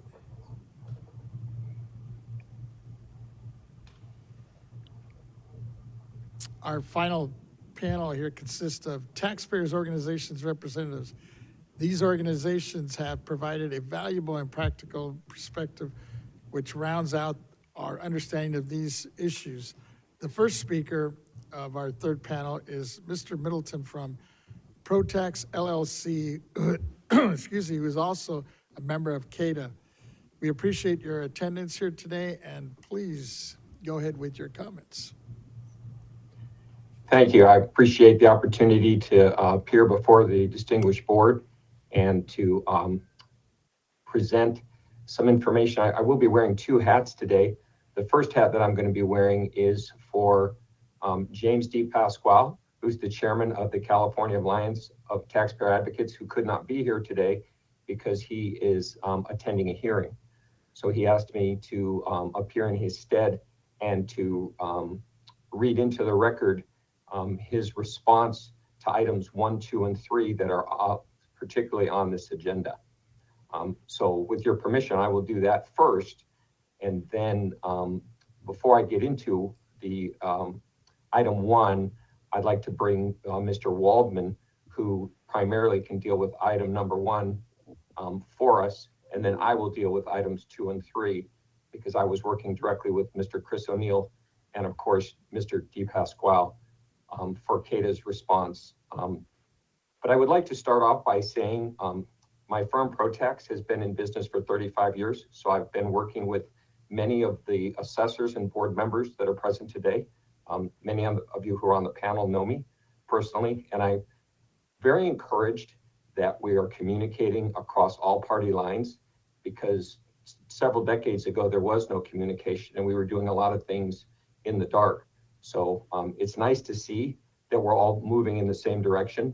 And so I'm personally very encouraged and I'm grateful to be here. So with that, what I'd like to do, with your permission, Mr. Chairman, is to just read into the record the words of Mr. D. Pasquale. Sure, go ahead. Thank you. So the letter is dated February 26th, and it's to the work group Chair Vasquez, State Board of Equalization from CADA. It's regarding the 2025 Assessor and AAB Board Work Group, Part 3, Items 2 and 3. Executive Summary. CADA surveyed its membership to understand the causes of delays in assessment appeal hearings. Contrary to the premise that postponements are primarily driven by excessive, quote, reasonable good cause, unquote, requests, our findings show that the main drivers are 1, extensive use of Revenue and Taxation Code Section 441D information requests. 2, scheduling disconnects between clerks, assessors, and applicants. And 3, non-uniform administrative practices across counties.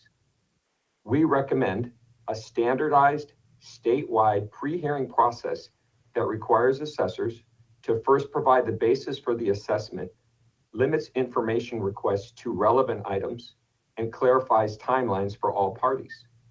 These changes will reduce postponements, encourage informal resolution, and reserve evidentiary hearings for true disputes. Item 2, background. The SBOE's Assessment Appeals Manual emphasizes 2 core principles. 1, parties should have access to relevant assessment information. And 2, appeals must receive impartial hearings. However, practices vary significantly across counties, creating inconsistent taxpayer experiences and administrative challenges. Findings. 1, postponements are not primarily caused by excessive, quote, reasonable good cause, unquote, requests. 2, some counties use 441D requests broadly before providing an explanation of the assessment, leading to delays. 3, scheduling differences and non-uniform county processes create unnecessary confusion and inefficiency. 4, some local rules raise due process concerns by closing appeals prematurely or without opportunity for reconsideration. And 5, many counties demonstrate that consistent early information exchange improves efficiency. Item number 2, good, reasonable cause. The key issue is not the use of good cause requests, but the overuse and missequencing of 441D information demands. Applicants are often required to provide extensive documentation before receiving any explanation of the assessment. This can lead to, quote, non-compliance, unquote, designations that stall appeals. Recommendations include ensuring 441D requests are relevant, proportional, and preceded by assessor disclosure, avoiding indefinite holds, and adopting uniform due process safeguards. Item 3, scheduling coordination. A standardized pre-hearing model will resolve many issues before evidentiary hearings. The model would include 1, assessor's initial disclosure of the assessment basis. Number 2, targeted information exchange limited to the issues in dispute. Number 3, a pre-hearing conference with the taxpayer, assessor, and clerk. Number 4, a scheduling order documenting deadlines and the hearing date. And number 5, evidentiary hearings only for unresolved disputes. Finally, the conclusion. CADA urges the board to adopt a uniform pre-hearing framework, clarify the use of 441D, and provide consistent statewide guidance. These steps will reduce delays, strengthen taxpayer rights, and support efficient AAB operations. So this concludes the letter that I am reading on behalf of James D. Pasquale, who is the chairman of the California Alliance of Taxpayer Advocates. So thank you. And then what I would like to add, going back before I introduce Paul, is my firm, ProTax, has been filing appeals since 1990, primarily for commercial between 2 and 50 million and residential. So much of what is being proposed here today is focusing on pre-hearings and a lot of stuff that has to do with larger property owners. The small property owner and the residential property owner oftentimes get overlooked. I'm grateful to see that in most counties, the assessors are very, very ardent and very interested in making sure everyone gets a fair hearing. But what my experience has been, when you have to do pre-hearings for every single property, and let's say you have just a bowling alley that just doesn't have much, or a fast food, there isn't a whole bunch of information other than comps and some certain relevant things. So a pre-hearing for these property owners makes it almost impossible for them to get a fair assessment hearing. So I'm just bringing that up because that's been who I've been representing for a number of years. So with that being stated, I would like to call Paul up to address item number 1, which is the thing that we're very much in favor of, which is the online signature. The electronic signature, thank you. And I can, of course, take questions when it's all said and done. Paul, are you ready to come up? You know, before I let Paul start, I was going to ask you, Michael sir. Middleton, you could, what you just read, are we able to provide that in writing so we could include it in our document? Yes, sir. Thank Not you. only will I provide it, but I will also providing we did this survey amongst our members, so we will be providing examples from, by redacting whatever, because we don't want to have any problems with any counties. We just want to give examples of some of the problems that we feel should be addressed, to a proposed uniformity. So those will be coming, but yes, this letter will be presented to the board by CADA, along with some other information shortly after this hearing.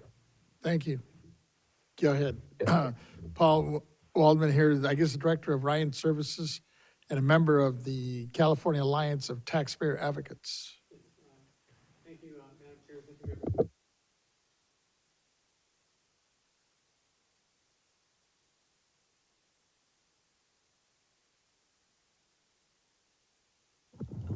there you go. Thank you.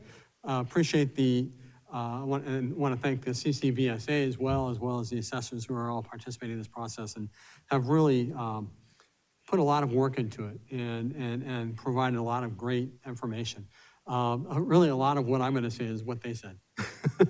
I appreciated much of what they had to say. Mr. Middleton mentioned the e-signature. That's really not item number one, but it was something that was part of this, and I did want to mention a couple things. It was brought up a couple of times. I know that I think it was the Santa Clara clerk mentioned it, and a couple people mentioned it, and we still would like to see a more consistent e-signature process across the state. And I also want to thank Mr. Young for putting out the LTA just very recently, addressing that as well. But back to kind of more of what we're here for today, which is the item one on the agenda is the application. And in our previous documents that we submitted on this issue, CADA had mentioned the idea of adding an additional residential form, and we're hearing the pushback from CCBSA in particular on this. Their complaints were twofold. One was that it would maybe add more confusion by having more documents. With regard to that, I don't know that that would necessarily add confusion if you just had a residential form and a commercial form. Their other argument is that it could be potentially expensive and difficult for them to implement. Some of the various counties, particularly the ones that would have more financial difficulties in implementing the changes. And I certainly get that and understand it. It seems like the consensus among everyone else is really to focus on the form itself and change it. And clearly we're mostly talking about sections 5 and 6 of that form. And we would certainly agree that I've been doing this for 30 years, previously for the assessor and now on this side. And I certainly understand that form very well, but not many people have been doing it as long as I have, and it is all jargon, right? And so I agree that there should be some workshopping on that to add some more plain language, and I would agree with most of the comments that were said on that. The one particular thing on the form that I really wanted to talk about was the claim for refund. That's been brought up a number of times. And right now it's just a checkbox on the form. And there's a number of issues with it, one of which is that it seems to be ignored by some counties, and they require still an additional claim for refund. I would think that one very simple addition to the form, and this is just me personally speaking, is if we were to add, instead of not just a checkbox, but also the name of the entity that's claiming the refund, that's maybe paying the tax. I think that would be helpful. Mr. Parker mentioned that over time this can change, the entities can change, and that's true. We have a number of issues with that. And it's been mentioned that it really is kind of sort of the obligation of the taxpayer to update that. And that's obviously correct, right? I mean, the assessor and the board would have no idea that those things have changed. And so it certainly is up to the taxpayer to keep that updated and to update the assessor and the board and the auditor, right, on this in order to get that refund out properly. But I think having that starting point of who that claim should go to, who that refund should go to on the form at the time of the application would solve a number of issues. Number one, 80% of the time, that's where that refund is actually going to go. Maybe 90% of the time, right? And on those occasions where it's different, it would be helpful to know where it was supposed to go originally, if it's going to change. Oh, look at that. We've got a new, on the application 2 years ago, we said it should go here. We now know that it should go here, right? So that I think gives us a reference point for, even for the taxpayer itself to know, oh, I got to update this. I got to make sure we get that corrected. And then the other issue with regard to refunds is that many of our clients use third-party services to pay those taxes. And often those refunds go back to that service because they paid the tax. But they paid it on behalf of the owner. And when it goes to that service doesn't really know what to do with it, and it gets lost. And that's really the biggest issue we run into with regard to refunds. And so I think that having that name of the entity of where it should go on that form, along with the checkbox of the claim for refund, I think would be very, very helpful. That it goes back to the owner and not to some third party that paid it on behalf of them. So that's a little bit of my rant on that. I will also mention, and this probably does veer more into rant than helpful commentary, but if we're talking about simplifying things for the taxpayer with regard to the application, exorbitant fees are maybe a little bit of an issue as well. There are some counties that have really exorbitant fees to file an application. And I just literally got an email about an hour ago that another large county is adding significantly large fees. It looks like it's almost $300 per parcel for residential and almost $700 per parcel for commercial. If I've got a commercial property with 20 parcels, that's a $14,000 appeal fee. And if the assessor was wrong and we were right in filing the appeal, why are we paying $14,000 in a non-refundable fee to ask them to get it right? Maybe a little out of the purview of today's conversation, I don't know, but I thought since we're talking about applications, I would bring that up. For context, how much was it before? I'm sorry? How much was it beforehand? I'm not sure. I don't recall offhand on that county, but it was significantly less. Counties, a lot of the counties have fees of, $25, $35, $40, $50. And that seems reasonably fair. And I believe it is in the statute that they have a right to charge a fee to recover their expenses, right? At what point does that fee go beyond covering their expenses? I find it hard to believe that it costs them $700 to process a single parcel application. So hopefully I didn't derail things too much here. So let's get back to today's agenda. Number 2 was good cause. Most of what I have to say is, again, what they said. Most of the speakers mentioned that, some updated guidance would probably be helpful, but it should definitely be discretionary. There's a great deal of fluidity involved in that. My friend, Mr. Martin Arias, had a good comment. He said that it really has a lot to do with the information exchange, right? If the applicant needs to provide additional information or they need information, that's often where I'm requesting reschedules is, hey, and sometimes I got the information to the assessor pretty late. They don't have time to review it, so I'm requesting a reschedule so they have time to review it. Maybe we can resolve this without a hearing.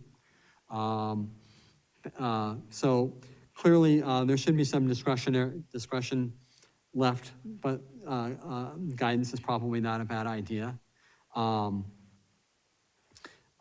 Wertz, I mentioned earlier that they tend to favor a reschedule because they tend to favor due process.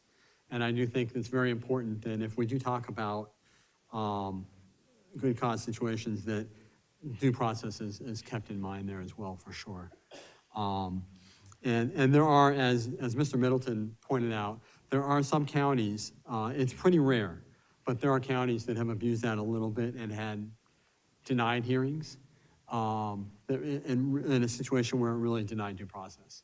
I would say that I do think that is fairly rare, but it does happen. And that certainly should be addressed in that process as well.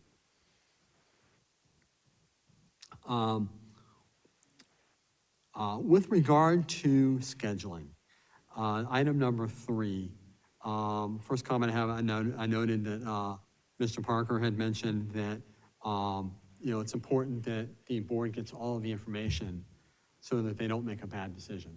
And a lot of the continuances are based on that. Now, certainly it can be someone didn't provide it and should have, but the board does need a decision. The assessor needs a decision to do a proper evaluation.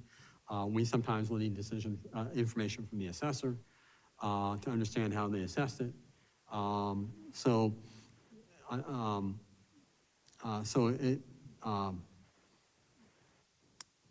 I apologize. That actually is part of number 2. That's part of the good cause issue. I put that in the wrong area. With regard to scheduling,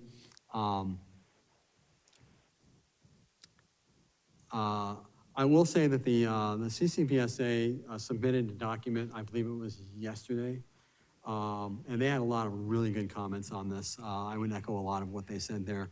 It's important that scheduling obviously needs a lot of work. I think everyone agrees this is why we're talking about it. It is important that it doesn't prejudice either party, especially the taxpayer. Some people, there was a proposal of the assessor proposing hearing dates. And I would certainly be wary of that. One of the issues that we've run into, and we have specific examples of it, is forum shopping on the assessor's part. The assessor will sometimes have a board that is more favorable towards the assessor, and they tend to steer some of the cases towards that board. So when it comes to any work on improving the scheduling, it's important that that be kept into mind. And it's been brought up certainly by the CCBSA, and I think even the assessors have mentioned that. I forget which assessor it was, mentioned that and talked about maybe at least having the applicant a chance to respond and confirm on a date. And that would certainly help in that area. One thing that I think would be helpful with regard to pre-hearing, and this is very important, this is kind of a difference between what Mike Middleton runs into and what I run into. I deal a lot with larger properties. And so one thing that might help the scheduling and when it comes to larger complex properties is a more robust use of pre-hearings. And I want to take this opportunity to mention, and I want to thank Assessor Marks. He literally I think it was just this week, put together a meeting of all the stakeholders to talk about the appeal process in general, including scheduling.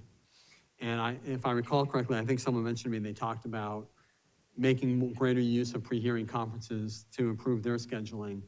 And so, Assessor Marks is certainly putting some additional work in this and doing it in a very good way with bringing in all the stakeholders. So I want to thank his office for that. I do think that by using the pre-hearing conference, you could improve the scheduling for larger complex cases, right? You can, at that pre-hearing, you can determine scheduling that will work for all parties, and that would help a lot. I do think it's important to caveat that with not overusing the pre-hearing conference with smaller properties. That's really an undue burden, I think, on the smaller taxpayers to have to kind of get dragged in front of a board to, as someone mentioned, I think it was, I think Assessor Marks, Mr. Arias mentioned, San Diego has morning sessions and they have afternoon sessions, right? Most counties do, you're there all day. And when you come up, and you gotta take your whole day out to do this.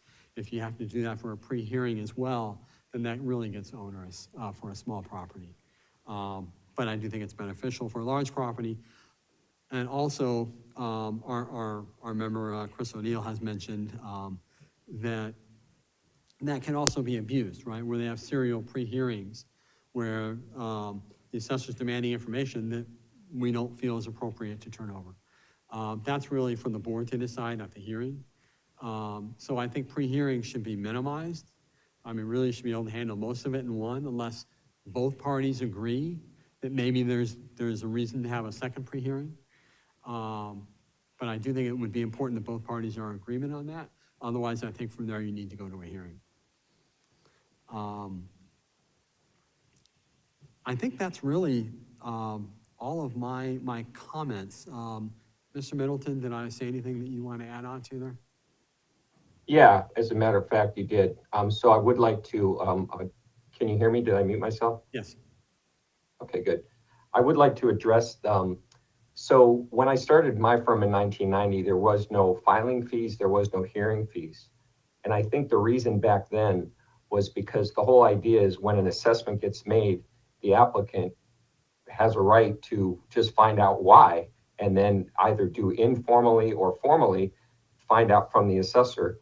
And so what we're seeing now is most assessors are equally willing to do that. In LA County now, they don't even have pre-hearings. They schedule most of the hearings. And now, since we're able to do things remotely with technology, we're able to represent a large number of our clients who otherwise we couldn't, because it would be cost prohibitive for us to go up there or fly up there, with today's travel costs and everything. So technology has obviously made it a lot better. But the hearing fees and the filing fees are something that we've fought, way back in the 90s and in the early 2000s. And now they're going so fast that a lot of property owners, let's say you have a fast food chain or a bowling alley or any kind of car wash, which we represent a lot of them, they won't be able to simply afford those fees, and they just won't file the appeal. Like they'll just tell us, forget it. Like, we're just not going to do it. So the other thing I wanted to talk about was section 5 and 6 of the appeal form. There was a lot of great recommendations. I know in the past, even we've had difficulty with determining which county, whether or not to include a copy of the supplemental bill or the tax bill or the notice. So, there's a lot of confusion. And I noticed that even many of the previous speakers from both the clerks and the assessors both said that form, especially those areas, could be enhanced. And I agree with that. I think that, as part of the recommendation, making it clearer and easy to understand what is actually being appealed and what is required would be nice to know as well. So those are the two things that I wanted to add to what Paul has to say. Well, thank you. Thank you both for your comments. As I mentioned earlier, the taxpayer's perspective is critical, and especially for the representatives who handle more complex appeals. I have a couple of quick questions that I asked the previous speakers, and then I'll open it up to the members as well. And you kind of touched on it a little bit, Mr. on the refund. On the question of whether the BOE can add refund information to the appeal application form. And in your experience, working through this, where do you think the impediments or concerns on the refund process might be? So what we found is, go I'm ahead. sorry, we have from here for Paul. Go ahead. Okay, I'll start first. So what we found is Paul has a lot of larger clients that actually pay the refunds through a management firm, and that's where we found it. Where we found the problem is when the client has either a property management firm or whoever paying the bill, and then the counties will just refund the money to whoever paid it, which makes perfect sense.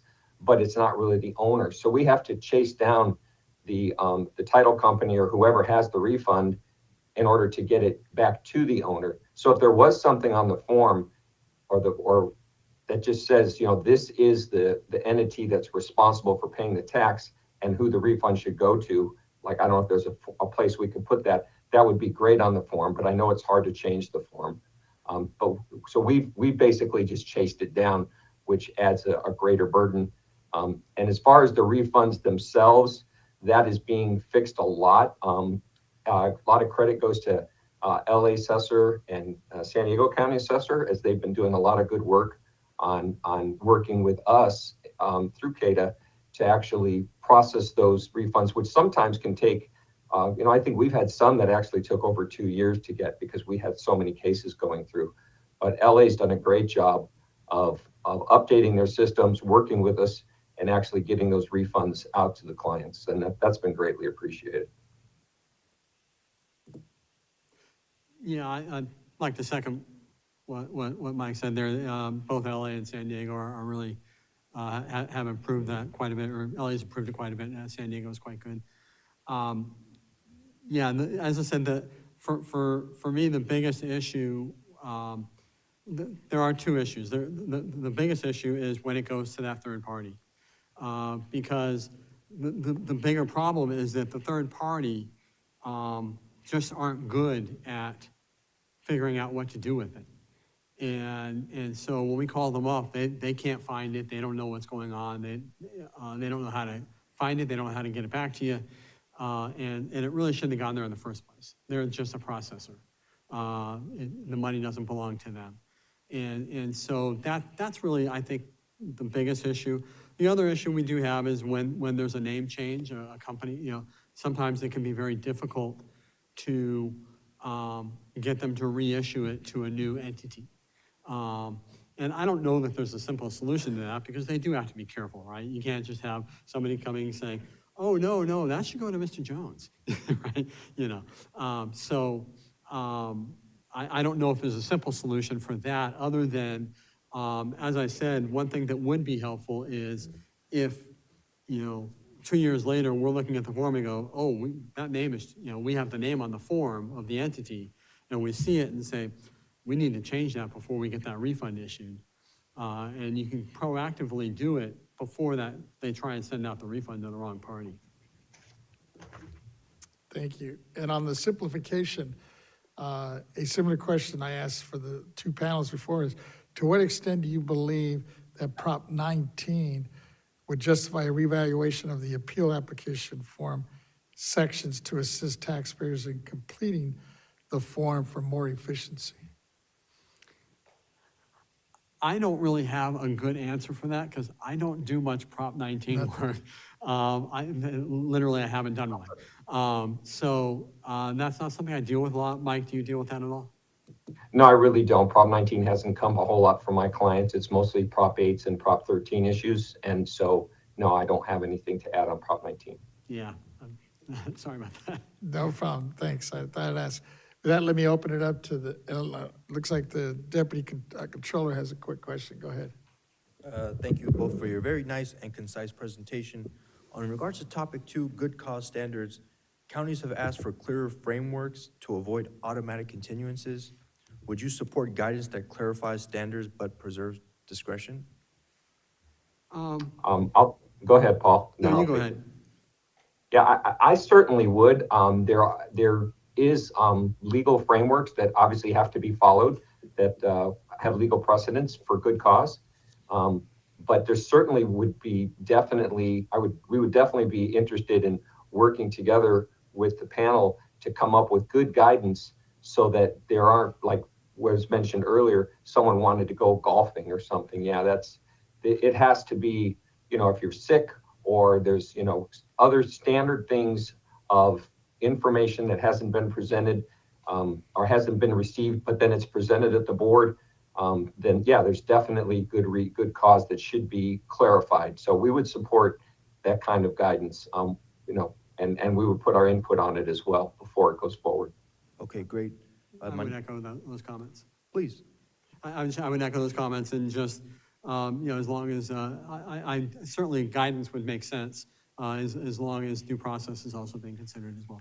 Appreciate that. And then in regards to topic one, counties argue that the main issue is instructional complexity, not form length. Do you agree that plain language resources may be more effective than new forms, which may cost and be time, may cause a lot of time and resources over the course of a year or two to get those new forms going? I think it makes sense, just putting on my sort of taxpayer advocate hat. As I said, in our industry, right, we're experts, right? So I don't have a problem with the form. I understand the form inside out, upside down. And I can make it work however I need to. It's really for people who aren't familiar with the process, which I think is primarily residential homeowners, right? Or very small commercial owners who own a building or two, that kind of thing, who don't deal with this process on a regular basis. That form doesn't make any sense. It makes perfect sense to us who've been doing it for 30 years, but in lay terms, it's gibberish. So I do think that somehow putting more plain language in there would make some pretty good sense. Over new forms?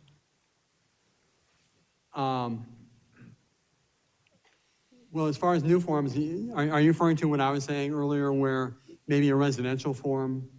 I personally think that having a residential form and a commercial form would make sense. I think it would be simple enough to identify which form you're doing. But again, I would, on that, personally, I would defer a little bit more toward the CCBSA, who has to deal with it, more so than I do. And I understand their concerns. But I do think a residential form makes sense. Appreciate And that. I'll speak to that because we file probably more residential appeals, than almost all agents. And we really don't have a problem with the current form. I do think sections 4 and 5 could be clarified as far as the instructions. And again, what the CC talked about earlier, BSA, they did a really good job of enunciating, what could and couldn't be. And I know that like LA County, they have, it would create huge structural problems for them to incorporate a lot of huge changes to the form. So I'm not a big advocate, personally, speaking from ProTax, of changing the form a whole lot. I'm more interested in the process of, making sure that all applicants get in front of an evidentiary hearing, regardless of, whether or not what information they've submitted. That's very important. But they should be submitting whatever information they have. But I'm not a big advocate for changing the form just to change it. Some of the smaller changes they're talking about would be very, very beneficial. Thank you. I think LA would probably be a good place to talk about this, because they did change the form completely, right? They used to have this big form that was an LA County only form. It was a triplicate. Remember the old carbon copies? They had the salmon copy and the yellow copy and the light copy, and they changed their form completely to match the BOE form. And so I would say LA is probably pretty familiar with what it would take to change the form. Appreciate that. And then my last question, just so I hit every topic, topic 3, would transparency reporting on hearing assignments alleviate neutrality concerns? I'm sorry, say that one more time. Would transparency reporting on hearing assignments alleviate the neutrality concerns? I'm not sure what you mean by transparency on hearing assignments. As in, like you mentioned about the forum shopping earlier? Uh-huh. I'm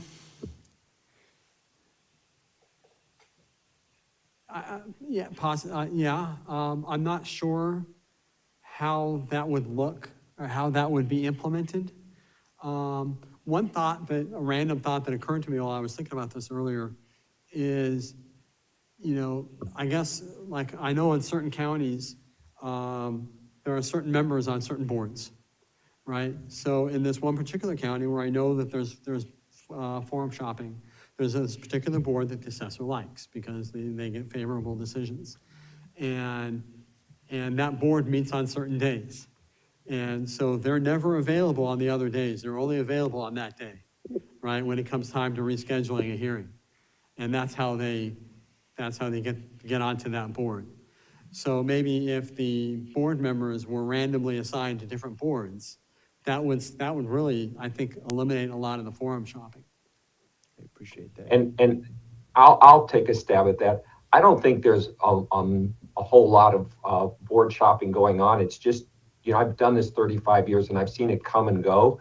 So to actually implement something where you have to report would just require a lot of good people's time, both at the clerk's and the assessor's office, because most of them are actually very interested.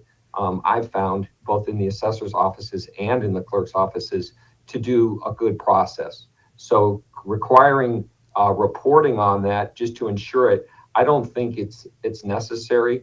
I think it could be counterproductive. So I wouldn't support something like that because I think those things have a tendency to be discouraged within the offices themselves when they find out about them. Absolutely. So definitely not a trend that we're seeing. So Yeah, Correct, sir. appreciate your time. Correct. If I can make one more comment on that, and echoing a little bit of what Mike is saying, I want to be careful. When we talk about stuff, sometimes I think we gloss over a little bit of what the magnitude of these different things we're talking about. And yeah, I don't think forum shopping is a common thing. I don't think all the assessors are out doing it. I know, I personally know of one instance, and I've heard of another. So I know that there's a couple counties that are doing it a little bit to some degree. I wouldn't say it's a major issue, and I don't want to paint the assessor community as doing this. That said, it is where it is happening. I think that's a major problem, right? That really should not be happening, and it's a problem. But I do think it is minor in the amount that it's happening. And if you do, And I think it's actually identify the being type of addressed case, internally.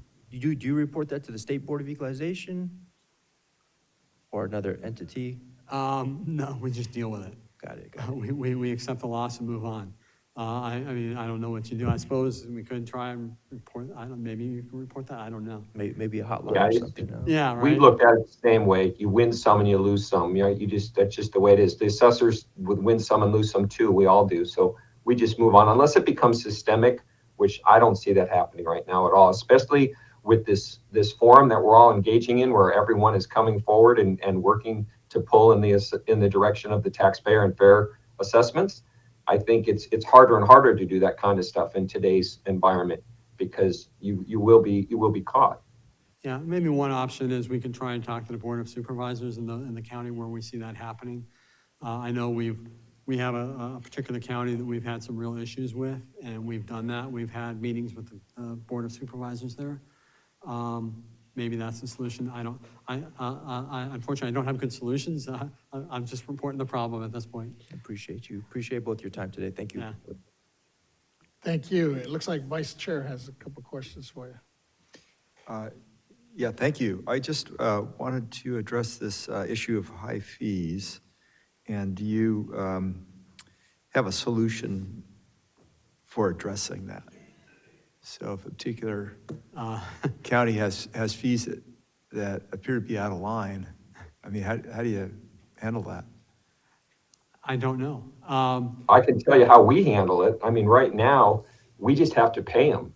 And so what it does is it has a huge chilling effect on many of our clients because, I didn't hear about the new one that Paul just brought up. But, when, my firm initially opposed the filing fees 20 years ago. And once they started, and you're right, it does stop companies that are out there that are just doing filings without ever potentially showing up at the hearing. But it also puts a major chilling effect for those, legitimate taxpayers, both homeowners and small property owners, to actually file. So the filing fees and now the hearing fees, I don't know what we can do about it. Right now, unfortunately, we're just paying some massive fees in counties and trying to pass them on to our owners who really don't want to pay them. I mean, our clients. I mean, I don't know, is that maybe something within the Board of Equalization's overview, of the assessors purview, I don't know, to kind of review that and to deal with out-of-line fees. I don't know. I don't know how we would deal with that. The way we deal with it, as Mike says, is we pay the fee. Okay. Could I ask a question of staff for clarification in terms of, do we have authority or not?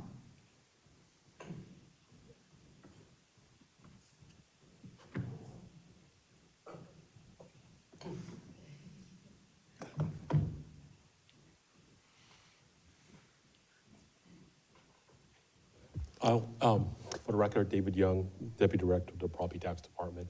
I will have to take a little bit of a look into it.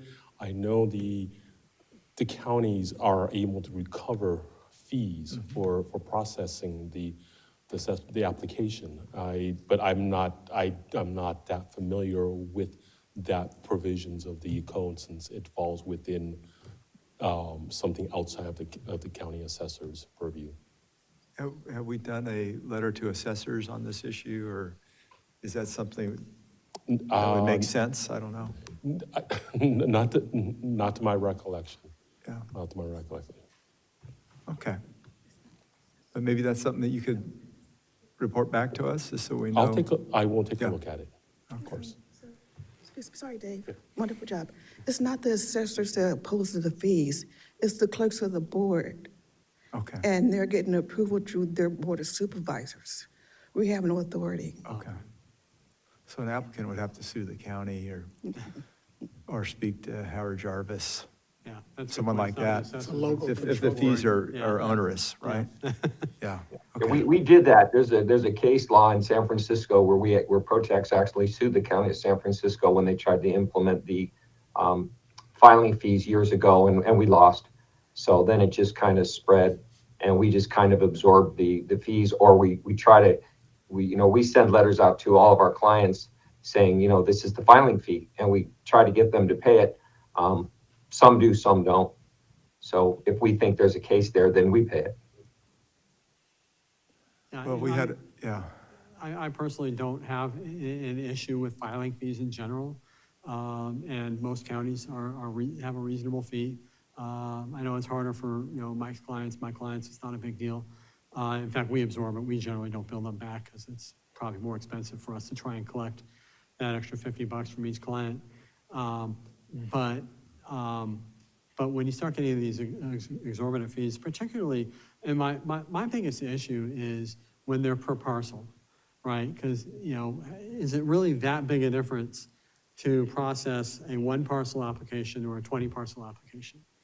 And in this example, where if it's $700 per parcel, that's $14,000 for 20 parcels. And is there any world where it costs them that much to process that application? Right. I know that I'm familiar with the Sheets versus El Dorado County decision for where the applicant was actually trying to build on a parcel. And so the building fees were out of alignment with the actual usage of the applicant. And the Supreme Court ruled in favor of the property owner. And so it was my impression that counties and cities have to, it was further evidence that they had to make sure that they could justify their fee, right? So that you just can't charge an arbitrary fee. It has to align with the actual cost. Yeah. So maybe that would be the pathway that someone would have to go through. Yeah, I mean, you'd have to be dealing with something where there's a lot of money involved, because it would be a legal issue, and there's very little opportunity, very little situation where the money would be enough to cover. You probably have to get someone to help you. Yeah, right? you got about 5 hours worth of lawyer time and you're done Yes. there. I will add that we had a case in Hawaii where we had to spend $40,000 a year on filing on a timeshare. So I mean, these things, they happen, but. Wow, okay. I'm glad you brought that timeshare up, because one of the largest reductions that my firm ever got was for a timeshare here in San Diego County about 15 years ago. And it was covered multiple years. And if we had to pay a filing fee, that reduction never would have gone back to the client. And it was just one property with, a bunch of, could have been apartment units, but they turned it into a timeshare. So it was a very nice property. But they were assessing each week individually. So you had literally hundreds of parcels. So there's no way it could have ever been appealed at all if there had been individual filing fees per parcel on that one. Yeah, interesting. Okay, thank you. Thank you. Seeing no other questions, the last one I was just going to bring up on and I think you kind of touched on it, the AAB scheduling coordination. We've heard perspectives on this issue in addition to the perspectives of county clerks and assessors, to the extent that additional BOE guidance could encourage the categorization of appeal applications by complexity. Do you believe that this would be helpful in facilitating the efficient scheduling of appeals, the hearings? Yeah, thank you for bringing that up. I meant to comment on that when I heard them talking about that. Yeah, I think that would make very good sense.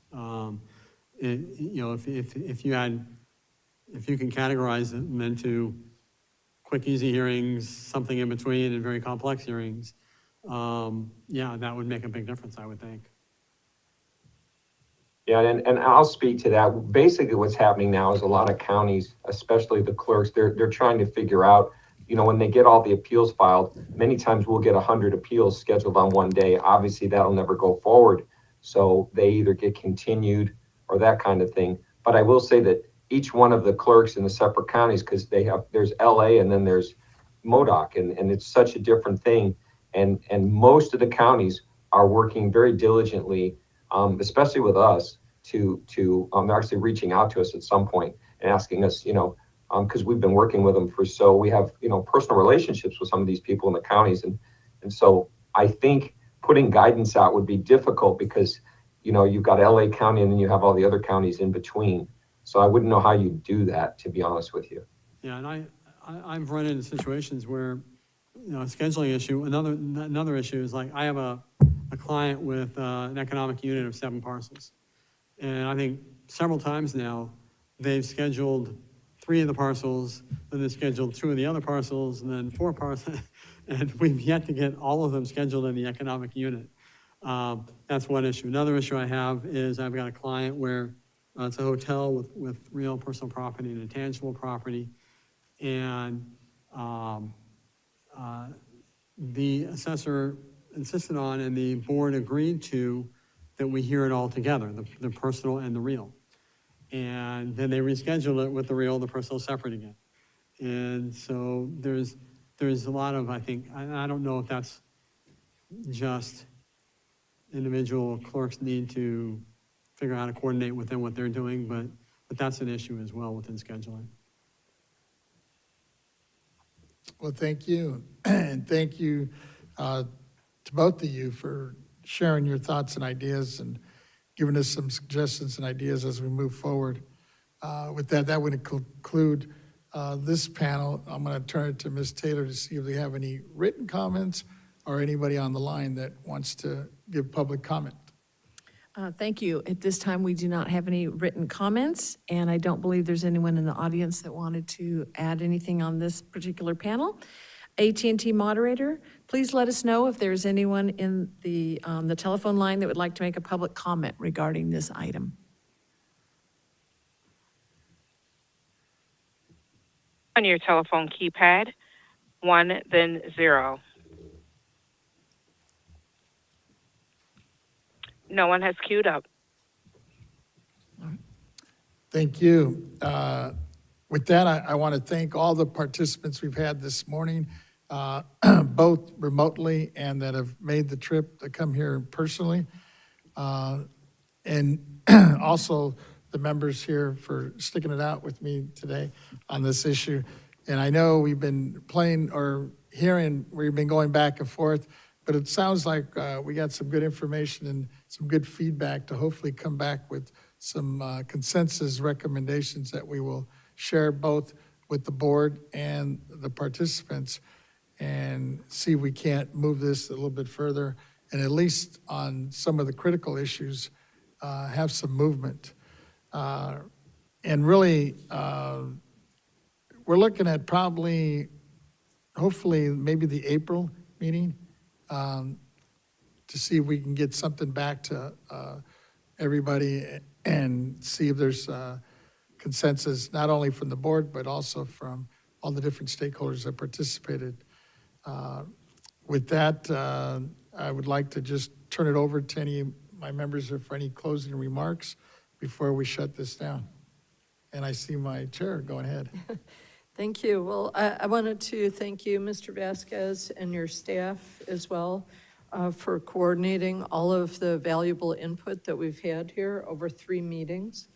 And I'm struck by how much convergence there is around certain ideas. And I think that we can suggest some good ways to improve the system so that there's less friction in it, both for the assessors, the advocacy community, the taxpayers, the clerks, and others. So thank you. Thank you. Deputy Controller, Armand, go ahead. Thank you, Mr. Vasquez. Really appreciate you and your entire staff for Bless you. putting this together. The controller and I both really believe this is a very important issue, if not the utmost important issue. And we're looking forward to working together to find solutions. And it's very important that we get this all on the record as we chart a path forward. So thank you all again, and looking forward to our next steps. Vice Chair. Good, can I just summarize a couple of Sure, points? Is go that ahead. right? Yeah, this This is is the a opportunity. great hearing, so thank you Thank for you. that. And I thought the input from everybody was really high quality, so appreciate all the participation. And just a couple of things that stuck out for me had to do with the clerks, with the quasi-judicial issue with an administrative hearing. What I was able to glean from that is that it sounds like the clerks are in charge. That's my sense, and they need to work with assessors though and cooperate with them in terms of scheduling these AAB hearings. And I thought there were some good recommendations in terms of how we could improve the assessment appeal application. Things such as a preferred method of contact, maybe a box defining the relationship, the claim of refund.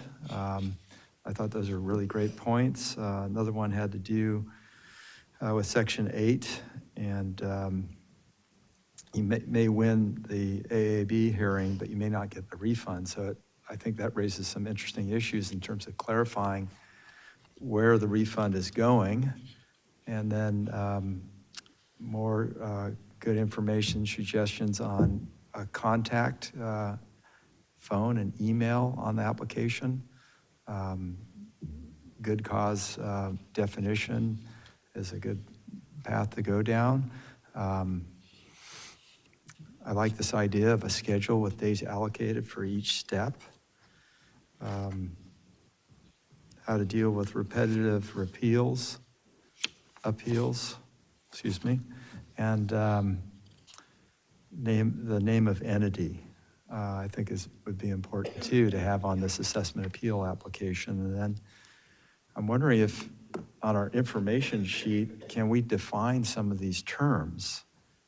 Because if you look at contracts, they usually start out with definitions in a contract, right? Now, this is an application, but it's not an easy application, and the practitioners understand how to use it, but just the common individual that wants to make an appeal struggles with it. So I know you're going to be making this information sheet longer, but I think some definitions would help. And that's it. But I think we have a lot of progress today, so thank you. Appreciate it. Yeah, thank you for your remarks. Like I said, the goal is to try to get something back on our April meeting. And I know our next meeting is coming up on March 25th. And that we might get a teaser out by then, but hopefully by April, we'll have some of these issues that were discussed today that where we feel there's a consensus and share it with the board. And depending on what feedback we get from you and the stakeholders that participated, we'll see how far we can move this thing and how quick. Thank you again for all those that hung in there with us today from the beginning. And wanted to thank staff, Ms. Taylor for her assistance on this. Of course, my staff for making sure we had all the folks come out, both remotely and in person. And it's coming up, actually, we were pretty much on target. I was surprised. I thought we were gonna run a little later, but and we're coming up on 5:21 on this. So with that, this will officially adjourn this hearing and we'll reconvene as a board on March the 25th, 2026. 15:22? Okay. Yeah.